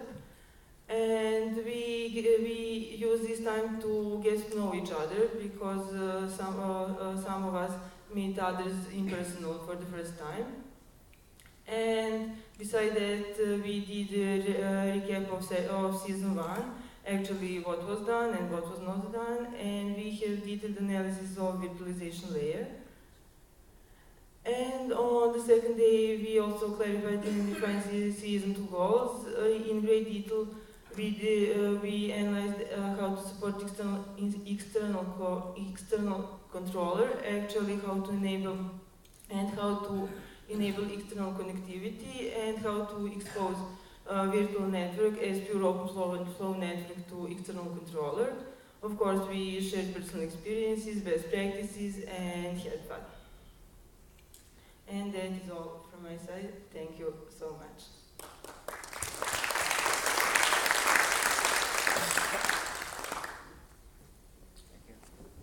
Well, thank you very much. And thank you to all of the brigades. If we could have one more round of applause, please.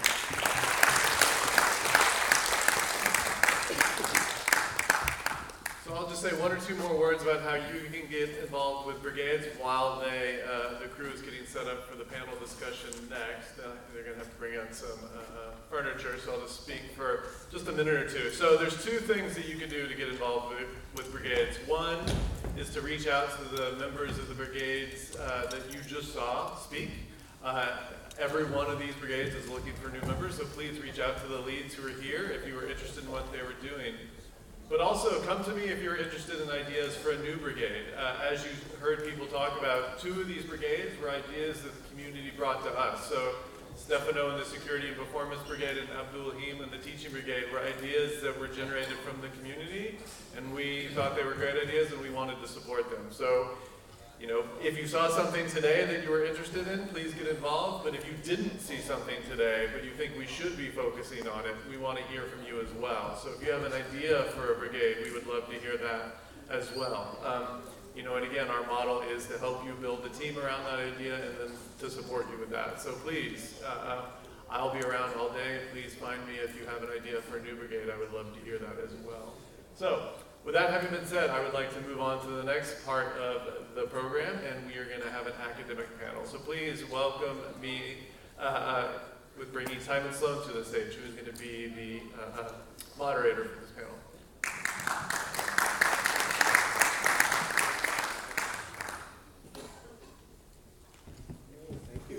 Thank you. All right, hi everyone. So I'd like to welcome everybody up that's part of the panel as well. Please come join me. So what we have in store for you now is, for the next hour, we want to hear from academia from around the world, different things that are, different kinds of projects, different kinds of activities that are taking place to help level us all up and provide some more visibility into what's happening. But a really important part of this session, I'm hoping, is Q&A, and that we all have a chance to have an interactive discussion here today as well. So we're missing a couple of people. Left terrace, we need to hunt down, and Ken Chow.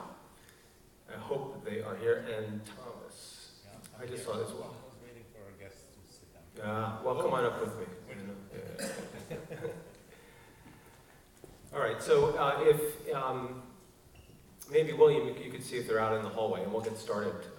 So the way we're going to structure it today is I've asked each of our distinguished panelists to take 5 minutes, provide some slides, present some of their current activities, and some of them also have mentioned some of the challenges, and then hoping to use that as a launching point for us to open up a discussion and an interactive session here today. So do we have the slides up? The clicker? I don't see the clicker. David, do you have perhaps? Or is it this? Yeah. All right. That would be it. So these are we have 2 of the 4 here, and hopefully the other 2 will be joining us shortly. And then Thomas is joining me. Thomas and I are both from the ONF. And so I would say with that, it happens that you are both the first to present as well, so the timing is good in that way. So why don't we get started? Stefano? Yep. So we already know each other just a few minutes ago. So I'm an associate professor at Université Pierre et Marie Curie in Paris, also called Paris 6. So yesterday we had a kind of brainstorming to try to figure out what to talk about, and Thomas asked us to make some exercise, to think about future trends, but also about how we are integrating SDN in our teaching activity. So I will mostly give some ideas about future trends in this area of SDN. In fact, Thomas said, now that we are, so let's welcome also Lefterius, our colleague. So Thomas said yesterday, now that SDN is more or less ready, we are integrating it in our operational network. So what can we do next? So in these SDN-fied environments, we can do pretty much everything. So what's next in terms of research perspective? So are we able to go through all the steps that we can go through targeting true automations in networks? And think about that I try to list here a few examples of operations that we could already do without SDN. So in legacy networks, so that operations that look like intelligent operations, so let's say. I've listed here something that we do teach in UPMC in master level courses about provider networks. So we do know pretty well how to do, for example, auto bandwidth in link management in MPLS networks. So this auto bandwidth operation requires some smart algorithm that is able to monitor the level of bandwidth that is going through a tunnel, and based on that to adapt the reservation level on the links. So this is a smart operation, and it is not so intuitive to determine the observation period during which you are establishing the bandwidth level that you are going to keep for the next period over the link. So this is something that it was already possible without SDN. What else? When I started my PhD a long time ago, about 10 years ago, we were working on routing optimization. At that time, we found out that there were already algorithms that were running in network control planes at that time. Those were not strictly speaking SDN control planes, and there what you did was, what researchers were working on was finding out algorithms to automatically compute OSPF weights to indirectly affect the route that packets are going to take. And that, there has been quite a lot amount of work on this type of research activity. And that is also a kind of intelligent algorithm that is going to compute on a regular basis new routing ways to have traffic routed in another way, while relying on a distributed network, so not an SDN network.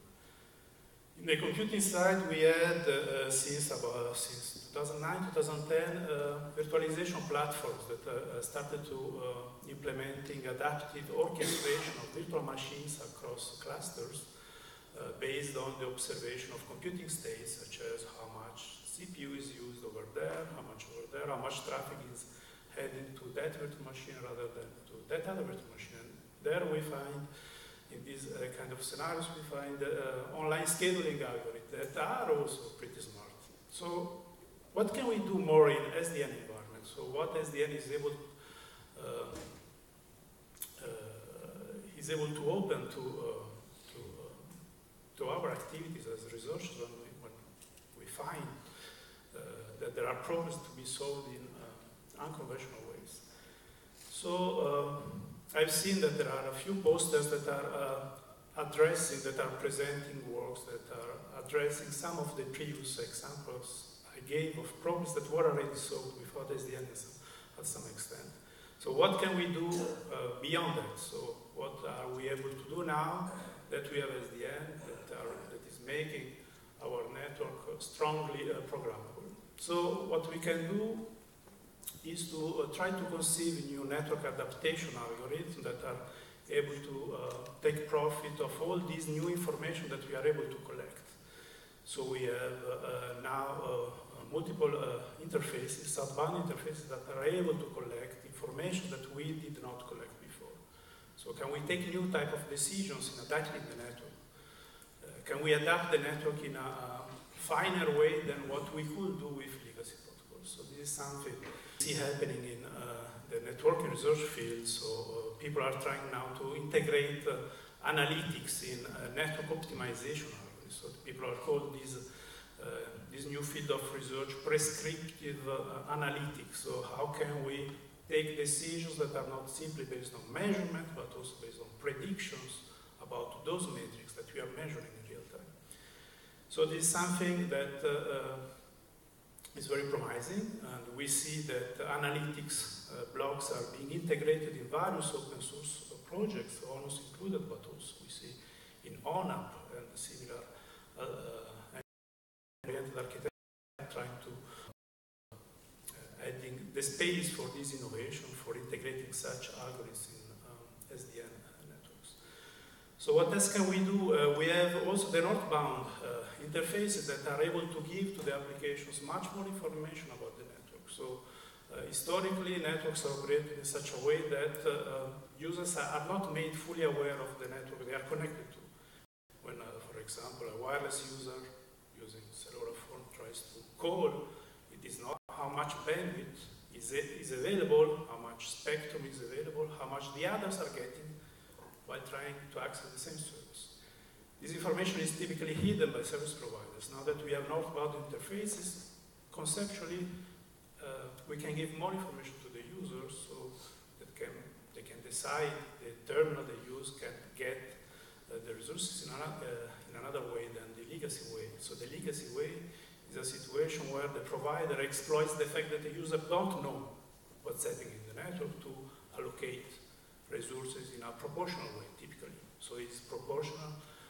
Fairness still, does it still make sense in an SDN environment? So we have some ongoing activity on that that essentially are targeted to a redefinition of fairness in SDN environments, because users now can be made, as I said, better aware of the state of the network.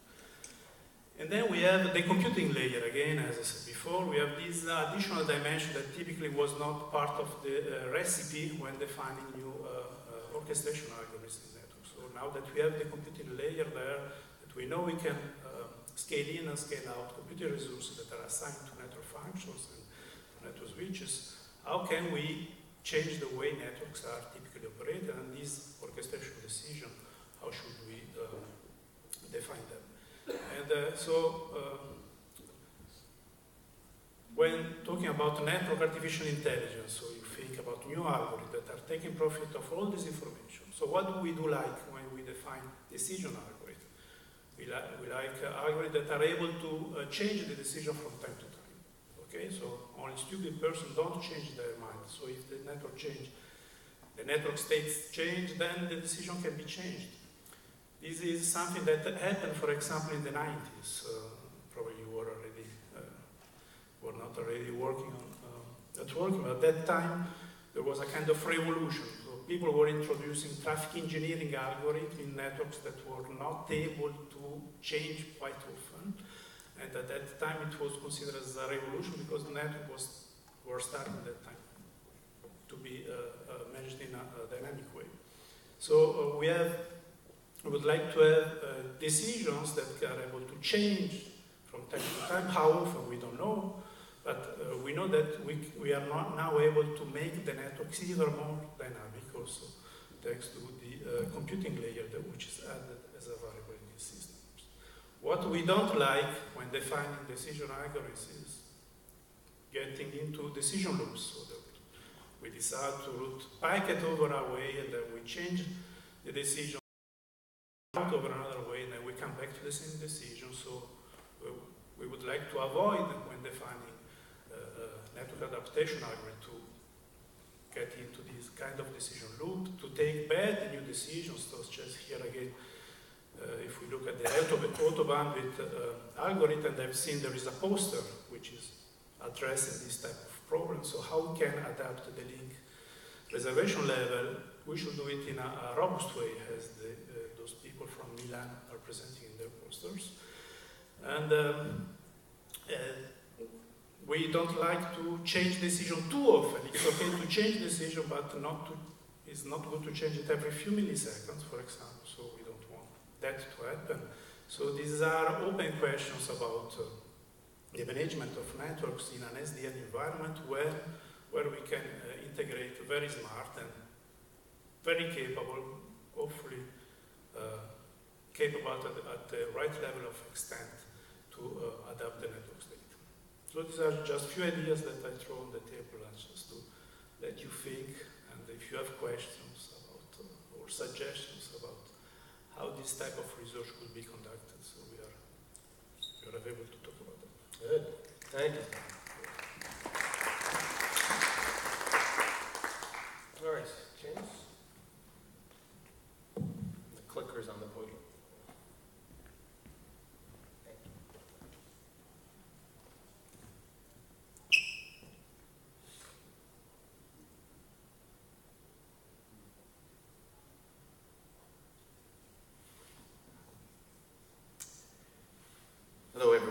my name is James Hong. I'm a professor from Hwang University of Science and Technology.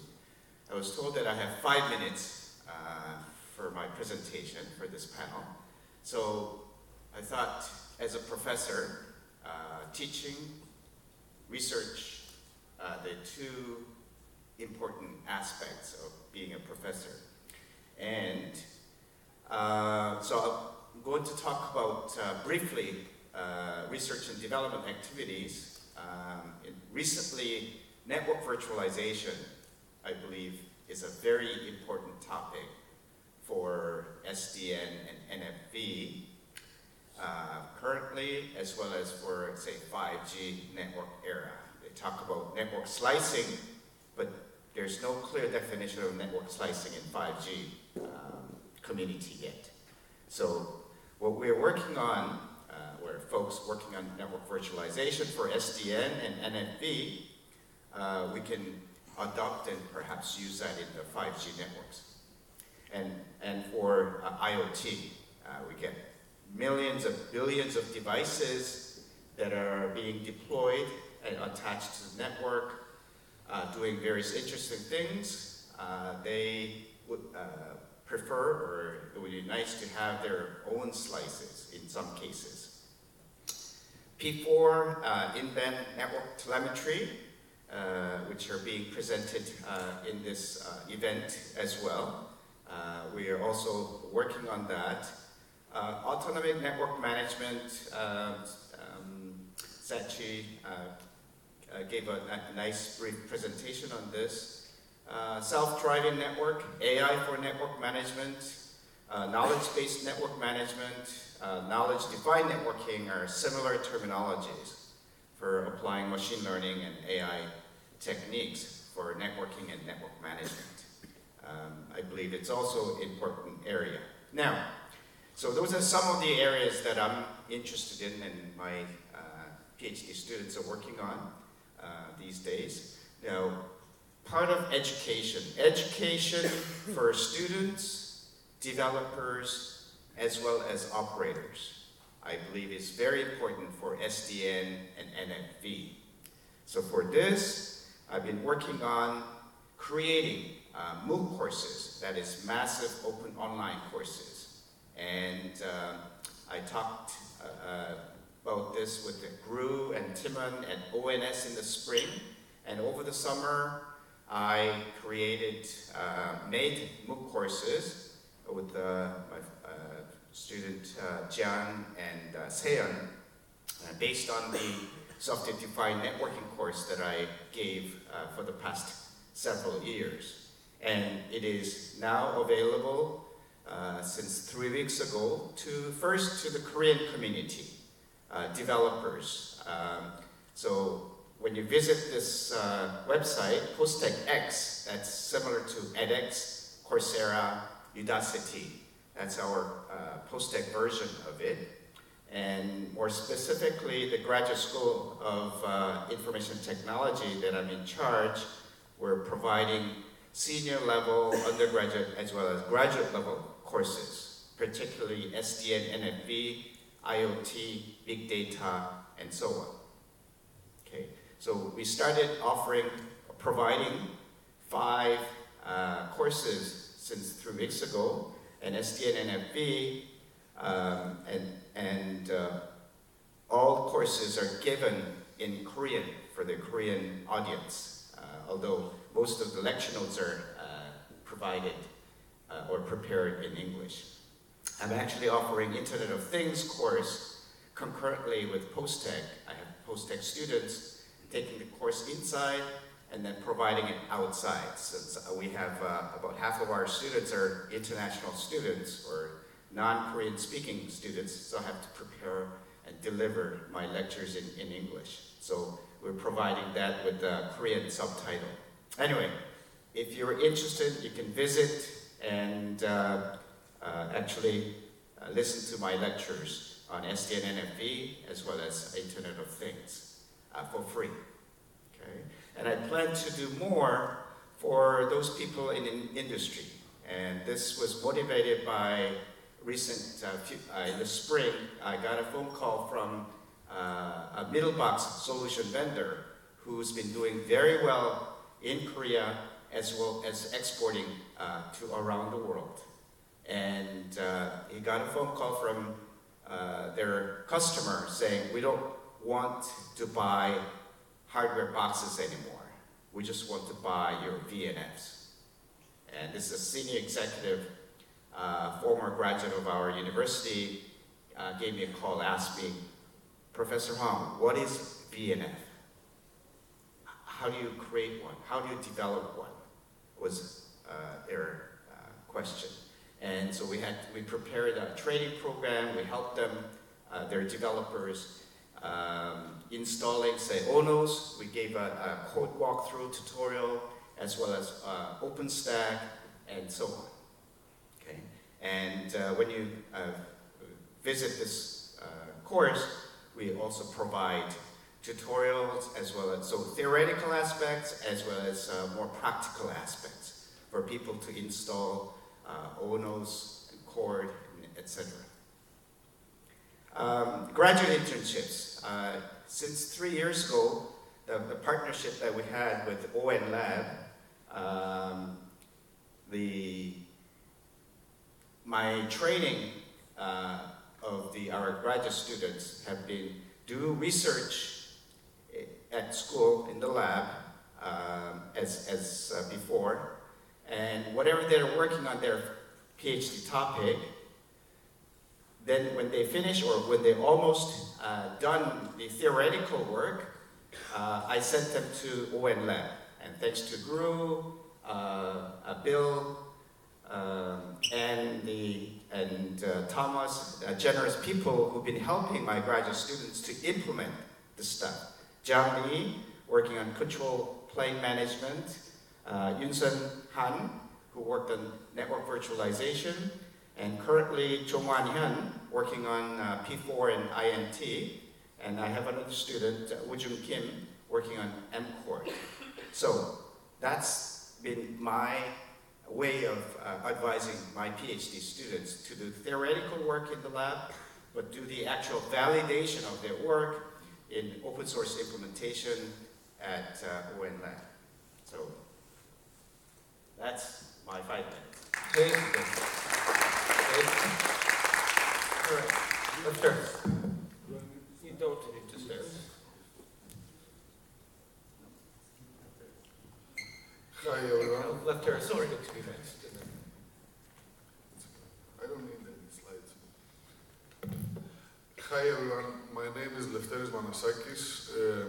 I'm working in the Foundation of Research and Technology in Greece, and my team is called the Inspire Group, from the initials Internet Security, Privacy and Intelligence Research.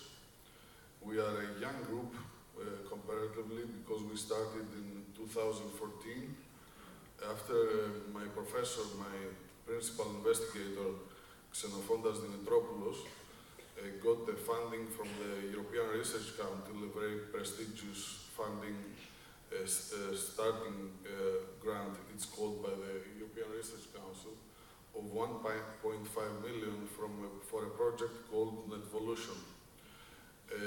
A project who started, the idea of it started in 2012 by a paper written by my colleague and present in the conference, Vasilios Kotronis, back then a PhD student in ETH Zurich, about outsourcing the routing control logic of BGP and the interdomain routing. This was the initial idea in 2012. The paper was written, again I say, by Vasilis and Xenofondas Dimitropoulos. And this idea became a project proposal to the European Research Council, and we got the funding for 5 years of 1.5 million in order to do research on interdomain routing and how software-defined networking can help outsource the routing control logic so that the internet is a better environment.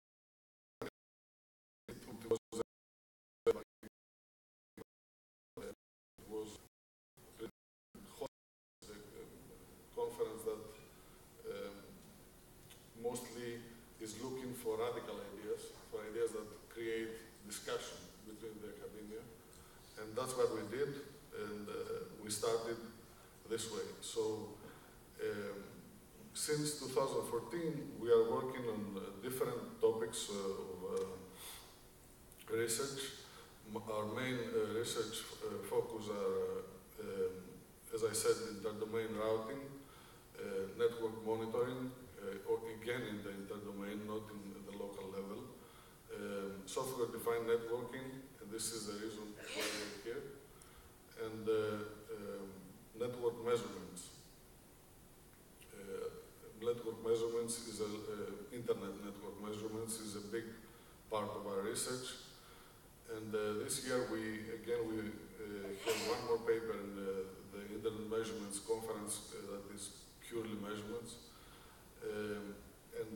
What I want to say as an introduction about us is that we did this project, the Netvolution project that I'm talking about, has different packages. One of the packages that it has working packages is called, in order for everyone to understand, in every European project, you have specific working packages that the project is divided into, and you need to tackle each one of them in order to be successful conducting and fulfilling the goals of the project. One of the working packages was for us to find a network operating system that will actually orchestrate, that will do what the Netvolution project was about for, to outsource the routing control logic of routers and make, I mean, it's a very complex idea to explain in 3 or 4 minutes, but perhaps we can discuss it later, how exactly we were envisioning it. And for the network operating system, we didn't have done much of anything as research, as a group. We've done on every other aspect of the project, but not on the network operating system. And when we first met,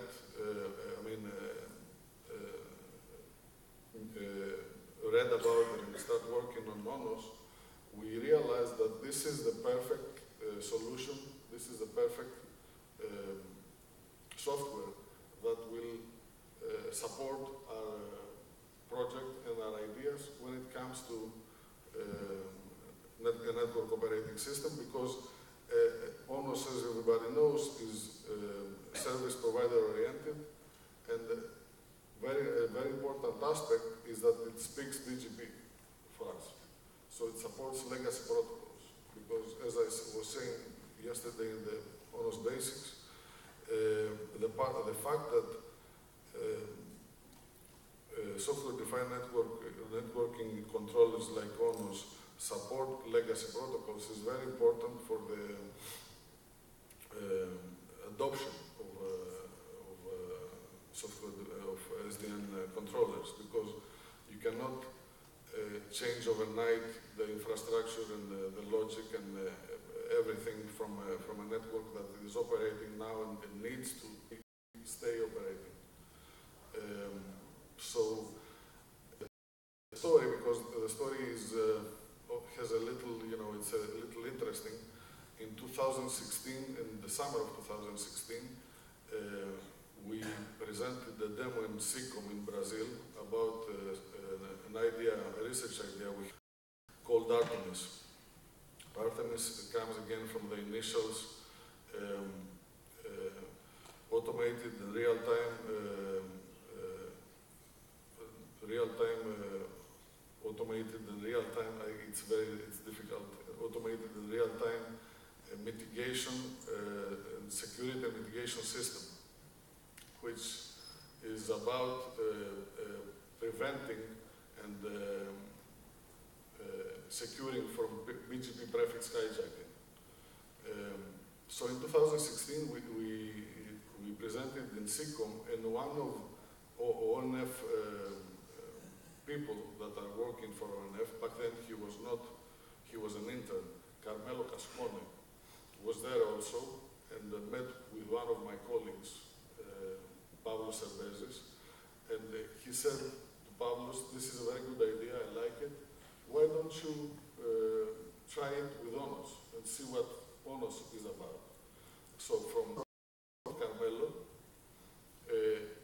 Pavlos, my colleague, came back to Greece, taught our SDN course, which is a master's course at the University of Crete. And we have our first intern, Dimitris Mavromatis, who's working with Thomas in ONF in Menlo Park. So one thing led to another, that's what I was trying to say. And it's a feel-good story for me. And what I felt since last year's ONOS build, and that's what I want to express, is that apart from going to pure science conferences that we go all the time, where you have to, the goals and the aspects of a pure science conference differ a lot from this one, because this one is about people who love what they do, and they try to to express it in multiple ways. What I'm trying to say is that in last year in Paris, I felt that people were friendly, and that's what I brought back to Greece. People were friendly, were expressive, were it's like a community that we all love the same thing. That's how I can describe it the best way. And this is the reason why I was attracted to the community and to ONOS back then. And that's why I also became an ONOS ambassador. I'm a member of the teaching brigade. And this is the end of my rant. I will stop here, and I will pass the microphone to the next speaker. Thank you very much. Yeah.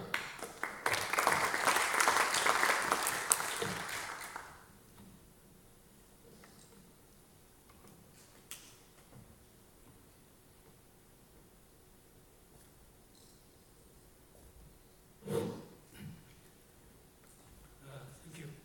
My name is Jian Zhao Zheng, a professor in the Department of Computer Science at NCTU. It is very joyful to be a professor, especially in NCTU. We have so many good students. They all are contributors of the ONOS. And NCTU is a multi-campus university. Guangzhou University, Guangzhou campus is our main campus, and had one computer. In Guangzhou campus, our computer center had core network and H router. H router connect to other departments. And we try to map this architecture to the core fabric. So I'm talking about the deployment of ONOS code in our campus. Just a refresh for the R-core architecture. R-core is connecting the essential network. So we had OLT and ONU, CPU, or other GPON equivalent. But in campus, we only had campus access network. It could be a legacy L2, L3 network, or it could be an SDN network. So we replace the GPON equivalent with a white box open flow switch. And we bring down our core network CC1 to a leaf switch. And the redundancy can be done by ECMP. So it's a perfect match of the core fabric, spine and leaf. And this is a closer look of the architecture. We have a core fabric. This is a core, spine, and diff. And we also have a access network in the edge router. And each one is another core architecture. And this is just a picture to show the multi-campus could be connected later by the E-core. But this is just a plan. We just finished 2 core parts and try to connect it later. I just said that it's joyful to be a professor because we can do any research we want to do. First one probably can combine with our previous architecture because we have many middle box in our campus. But we need two-way control. So you need to probably double your investment. Also, will pass through a single middle box if you do not do any classification. So this will increase the demand. But service function chain can help. SDN can help.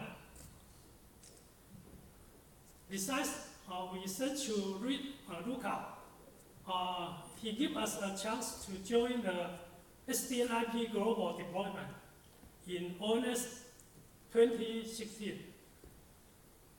After that, we continue to deploy SDN IP in Taiwan.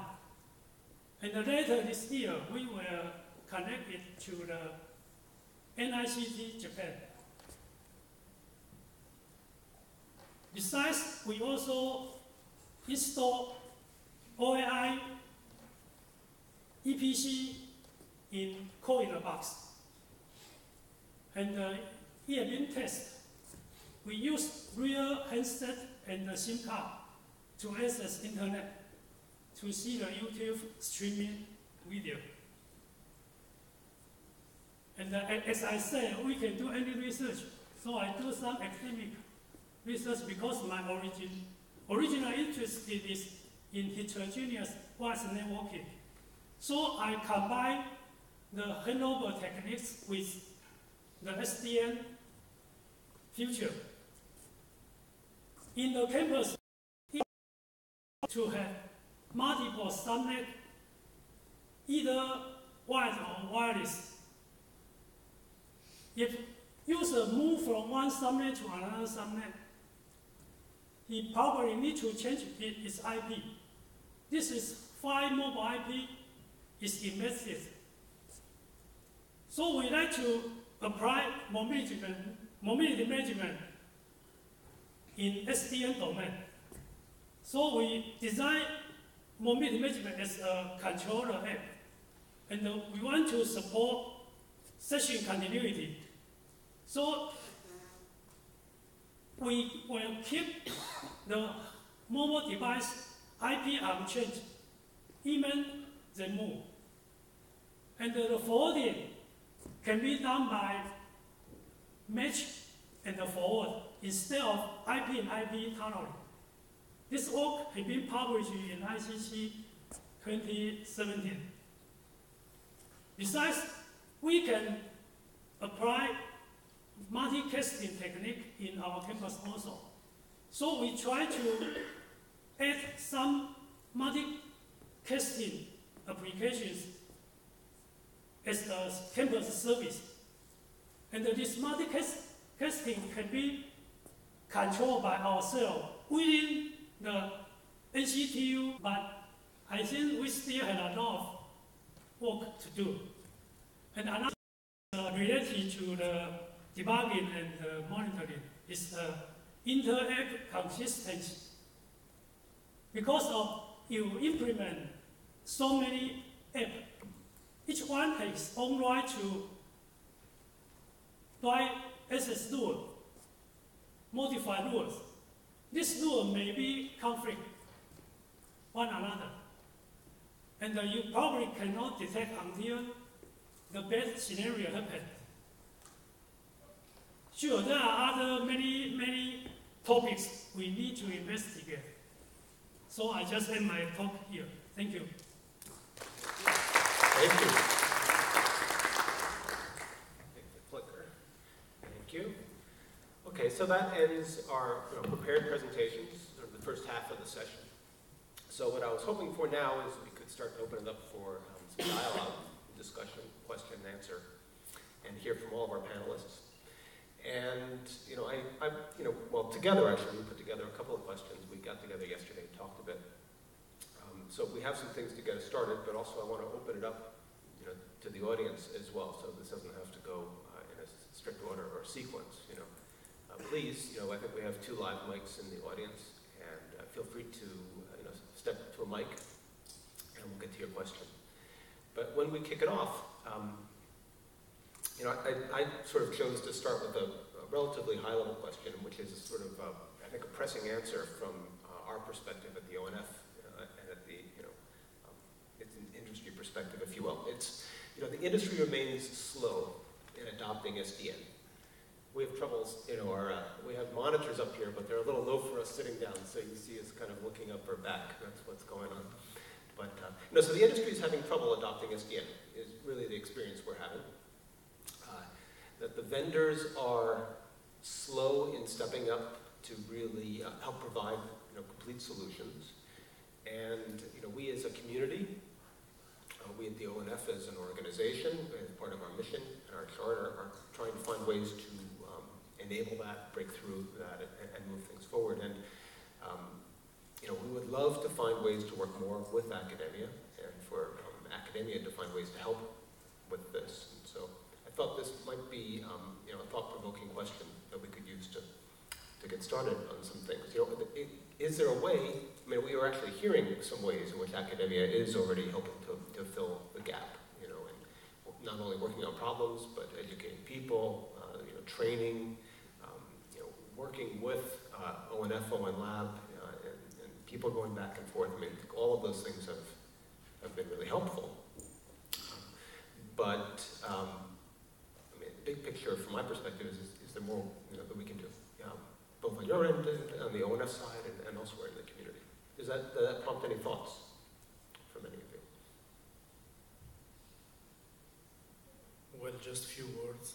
I personally feel that we need to help the industry, at least in our ecosystem in France, because we see that among our students nowadays about half of them are hired to work on SDN and NMV environments. Major companies are scared about this revolution, and so yes, academia in this case can help in educating for these persons and at least give them the ABCD, the language needed to integrate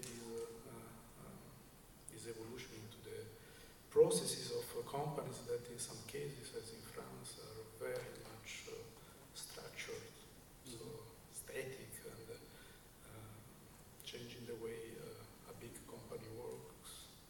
So you said about half are hired. What happens to the other half? Half are hired about this, to work on these kind of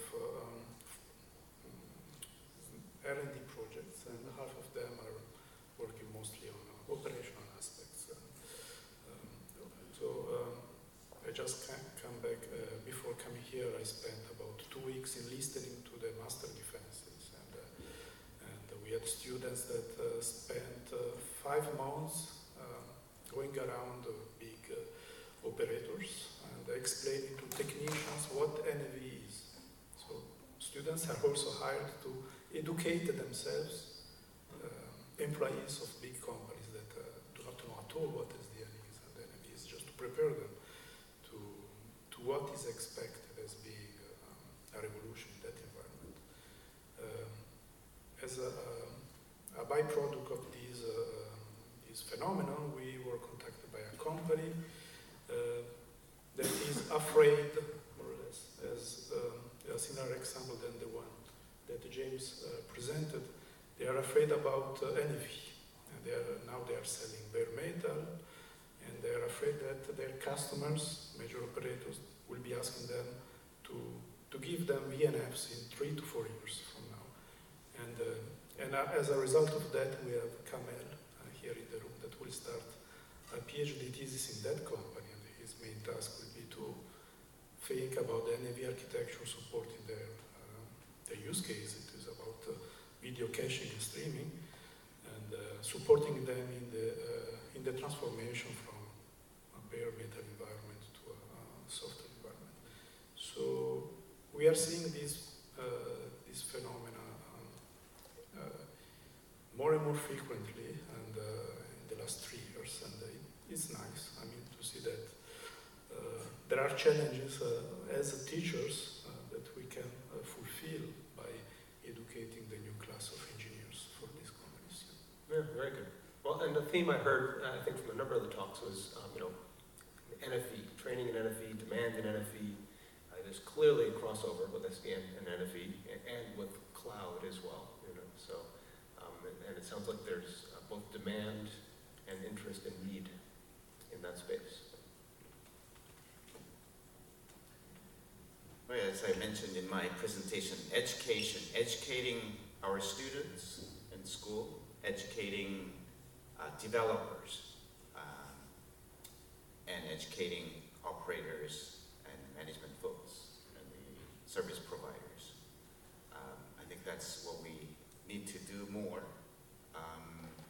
Well, the telcos have been trying to save money because their investments have been rising because of the smartphones and all these new smart devices generating lots of traffic. And to support those increased traffic, they need to expand their facilities, and that means more CapEx.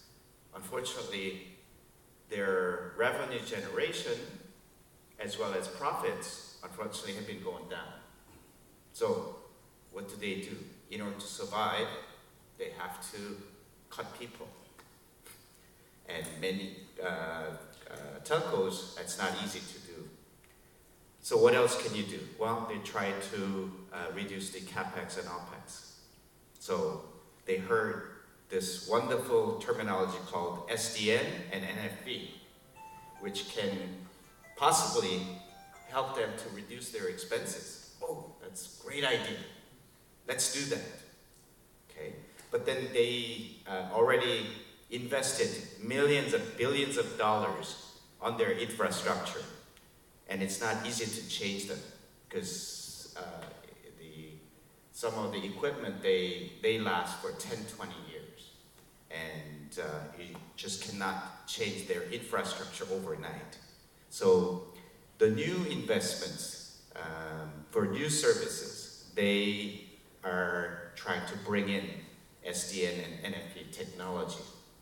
Now, to do that, they're asking their vendors to do it. Well, vendors, as I said, okay, good example. The network function box, say $10,000 per box.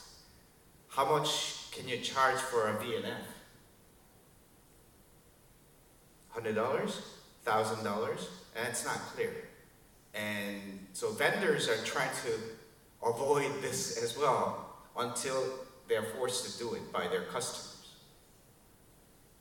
So there's this interesting financial aspects involved with telcos as well as vendors. The global vendors, we have some folks from Huawei, Ericsson, Nokia, and so on. They don't like SDN and NFV because they cannot generate the revenue as they've been doing for the last 10, 20, 30 years. So, Cisco, they're trying to delay and then the advancement of this technology. And then, so mid-sized companies and small companies, again, in order to survive, they need business from the service providers, and selling boxes, they can charge more and make more money. But selling VNFs, it's not clear. So that's why the vendors are not willing to jump in. For example, we're in Samsung campus. When we created SDN NV Forum 3 years ago, I talked to the senior executive vice president responsible for that area to join SDN NV Forum. They said, no, I don't think we need that. Until our customer said, we need solution. And about a year and a half ago, or almost 2 years ago, they joined our forum. And they've been working very hard for the last couple of years. So there are many interesting things that are tangled for this reason for the vendors not adopting quickly. And the only way that we can do as academia is educate, again, students as well as developers and operators to be ready and to be capable of doing things, to developing operations and management. Because clearly this is the way to go. All the telcos want this. Okay. Good, thank you. Yeah, that's exactly why we think things are stuck the way they are, is it's a dilemma, it's a business dilemma. And finding ways to help push the industry through it is something we think a lot about. Education is one, but also even solving some of the technological problems you're describing. I mean, making VNFs, NFV, making them interoperable, creating environments that are easy to work within, But that's some of my thoughts. I'd love to hear, are there other thoughts on this topic? And I see we have one question. Brian, we'll get to you after this one. Okay. So what I think and what we discuss with our group is that I think that many companies, many great big service providers have adopted network functions virtualization already to a large percentage of their infrastructure. So this quite well. The problem is the adoption of the SDN in the real world, in real demanding networks. This is where I think we lack as a community, as an industry, up to now. And we sayers like the Cisco guys that were mentioned before say that SDN, the initial SDN still does nothing. So this is the challenge we have, I think, as an academic community, implement SDN principles in real demanding networks. For example, the example of China Mobile, ONOS last year was a very important step, in my opinion, because it's an operator that has 800 million subscribers. So showing that SDN is not just an academic idea, it's not just a research topic, it's real, it's here, and it can solve networking problems. This is the most important thing. And the adoption, the deployments that ONOS is doing worldwide in mostly academic networks is steps towards the right direction. And also the companies, the partners of ONOS, starting to adopt SDN solutions for their customers. And this is, in my opinion, in the SDN story, let's say, because if it does be adopted by the community and by the companies, maybe in the end we will remember it only as a research topic and as an idea that came and passed. So I think this is a critical period, the next 2, 3, 4 years. It's a critical period for SDN to be adopted and implemented in real world networks so that it gains, significant traction. Good. Thank you. Do you have more to add, or should we move on to another topic? Please. Yeah, please. Thank you. I agree with James. education is the most important in academic. To me, we have two aspects, one for industry and one for academic. And actually, we had did this in last summer. Jin Min and some ONOS ambassador had held an event. We invite industry engineer, and also because Taiwan is a major hardware provider, most of them know the physical layer, make layer. For upper layer, software stack and system or solution, they probably don't know how to do that. So we have an event to train them how to build a code in a box.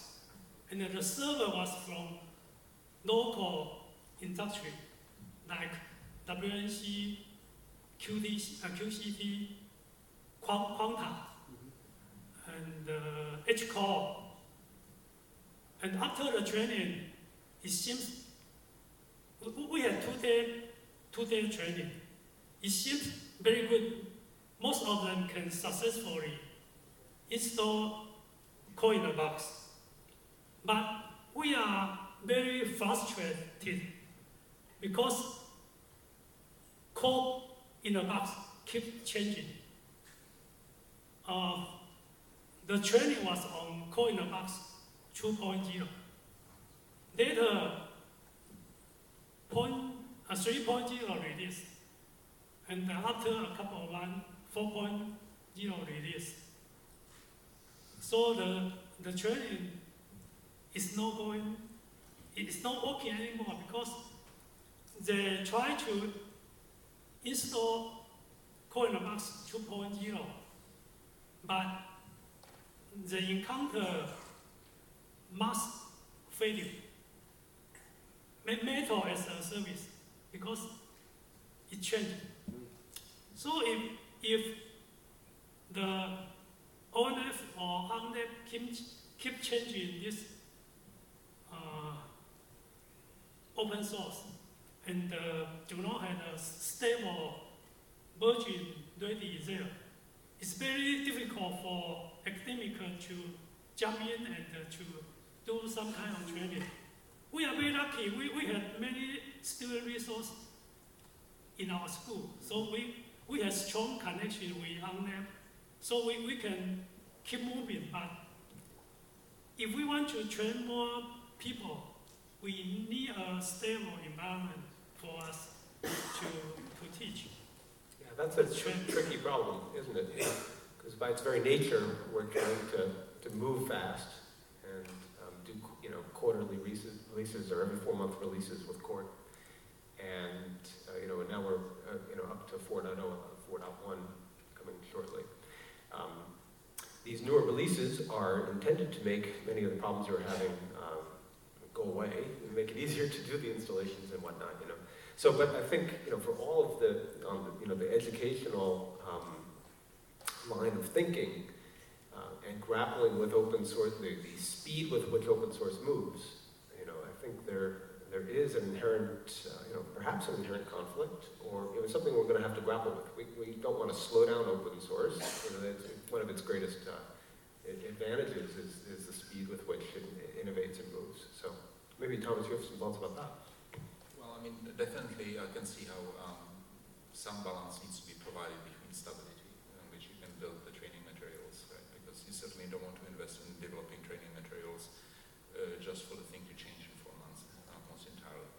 But also on the other hand, the other side of the balance needs to be the freedom to move forward without being terribly encumbered by previously potentially ill-conceived APIs or ill-conceived design, right? Because you're moving fast. So there needs to be some balance.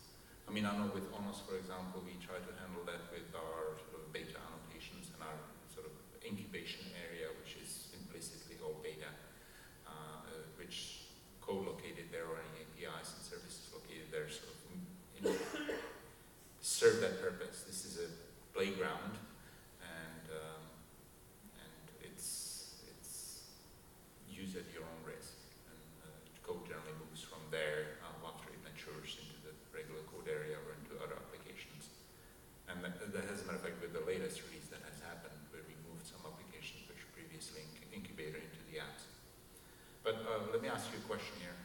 perhaps not here to hear me talk. So I mean, I definitely see the role of stability and the role of better documentation. But besides that, what other areas of either functional areas or potentially even non-functional areas of ONOS specifically would you like to see improved to better support the needs of both the educational aspects as well as potentially to feed research aspects of your institutions and your students?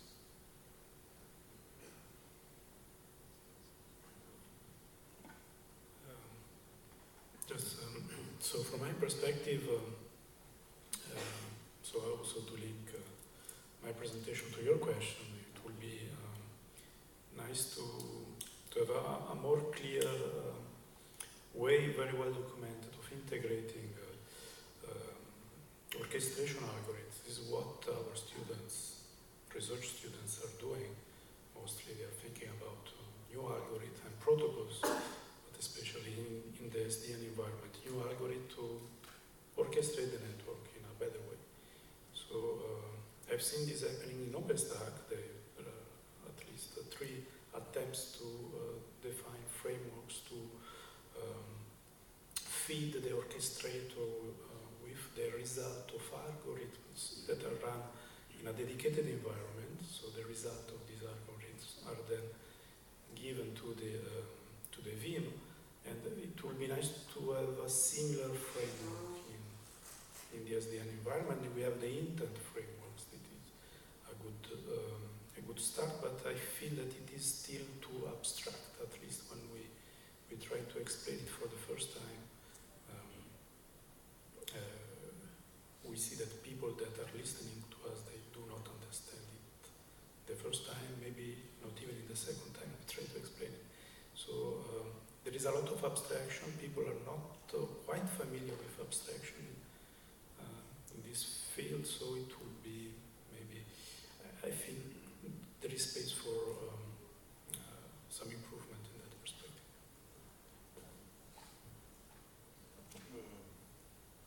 When it comes to documentation that you mentioned, Thomas, the effort that we started with Abdul Halim and Andrea Cabanella, the teaching brigade, is a step towards the right direction, because we're trying to create materials that will be used by students or by anyone actually in order to learn and try to use ONOS. This is one thing, so documentation surely is very important. I think one aspect of ONOS that would help students is the metrics part, where you want to measure stuff, because for example, you create an application and you're a master student, like Dimitris is doing now in ONF, and you want to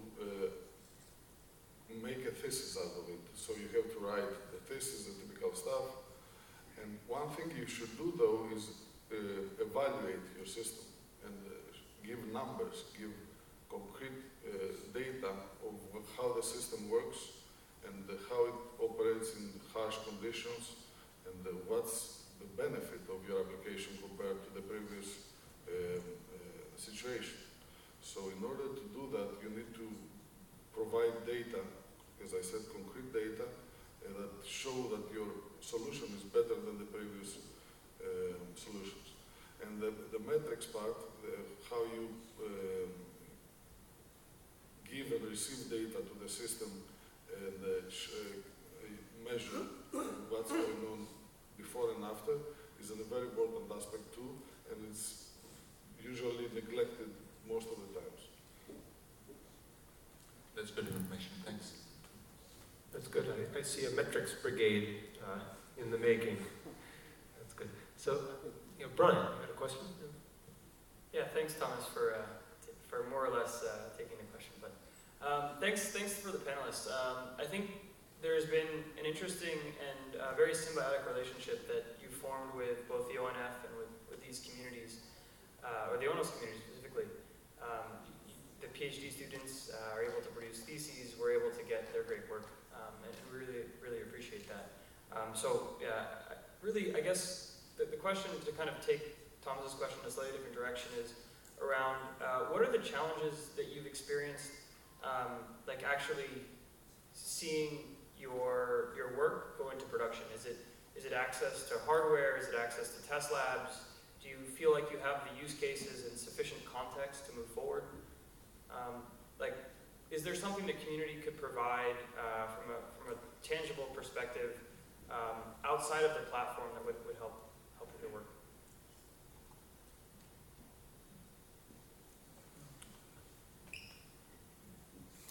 Well, I'm teaching IoT course, and the little devices that I provide or ask students outside to buy the Arduino and Raspberry Pi, which are $30, $40.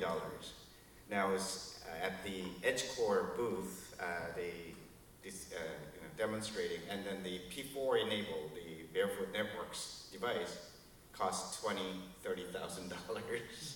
So VMV2 is great for simulating the P4 type thing, but wonder if you could make those devices much cheaper for graduate students or students to play around. Or make them available virtually, get virtual translate. I can add some more. We need two things. Equipment is one, and another one is the data, connection data. Because we don't have real traffic in SDN domain. Even in our campus, we cannot have. So all the experiment we do is artificial. It's not real. So maybe community can collect some real SDN and NFV data. It is a profile for academic to use. Another thing is, I don't know why, it's supposed that educational price for the manufacturer equipment should be cheaper than industry. But why we bought equipment in Taiwan is much expensive than ON.Lab. I think ON.Lab had a global image, so every manufacturer wants to send in their device. But in academic, we don't have such attraction to attract the manufacturer to put their device to give it to us. But fortunately, NCTU is very lucky. We have some HCore, WNC. You asked how the community can help the academia so that our ideas become part of the industry. This is the question, right? So we did sort of an exercise this summer with our team because we wrote a project proposal for the European Research Council again, in asking for funding for a proof of concept for Artemis, the application that Dimitris Mavromatis is developing in ONF. And the structure of the proposal of the European Research Council proposal is specific, like it has different chapters and you have to tackle different specific challenges. One of the biggest challenges when it comes to academia and the ideas that we have is actually disseminating them, making them known. People knowing them, understanding them to its fullest depth, let's say, and making them, something that is part of a discussion, of a company, a corporate discussion. So I think what ONF is doing with ONOS Build and with other events, having academic people like us having a stand to talk is very helpful, and many things can also be done towards this direction. So our work is disseminated, as I said, to the rest of the world, And through the collaborations that we have, the partnerships that we have and all that, because, you know, having an idea is one thing, but from the idea to the proof of concept and then to the actual product, there's a long road, and there are many, many things that need to be done. But in my opinion, marketing in general and also funding are the two main things that we need in order to make our ideas a reality. Good, thank you very much. Marketing and funding, you know, the funding can be harder. The marketing we can help with more easily sometimes, and we do have a platform. And so I would offer that, you know, for everybody really, you know, a vehicle for blog posts and getting ideas out there is something that we'd be happy to work with all of you with and on. So that wraps up our time. We've run just a touch over. They're pulling the rug out under us. But I want to thank everybody very much. I'm sorry we didn't get to your question, but thank you, and thank you to our panelists.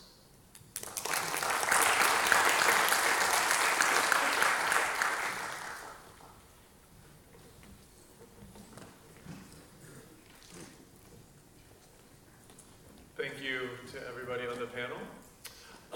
Just want to say a quick few words about lunch and what's coming up this afternoon. So, as you know from yesterday, you have a ticket in your badge that you can use for lunch this afternoon. If you don't have one of those, please come find me and I can help you with that. I also wanted to share that we had some feedback yesterday for people who are looking for vegetarian options, and there is a place you can go for that. The information will be up on this screen. It's not in this building, but it is on the campus. There is a place to go for vegetarian lunch options if you are interested in that. So please look at that information if that is something that you are looking for. And then following lunch, please join us again for the science fair to see all the cool demos that are here. That is just right outside where it was yesterday. And then after the science fair, we'll be back into tracks for this afternoon. So thank you.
지금 오면 되죠? 네.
By the way,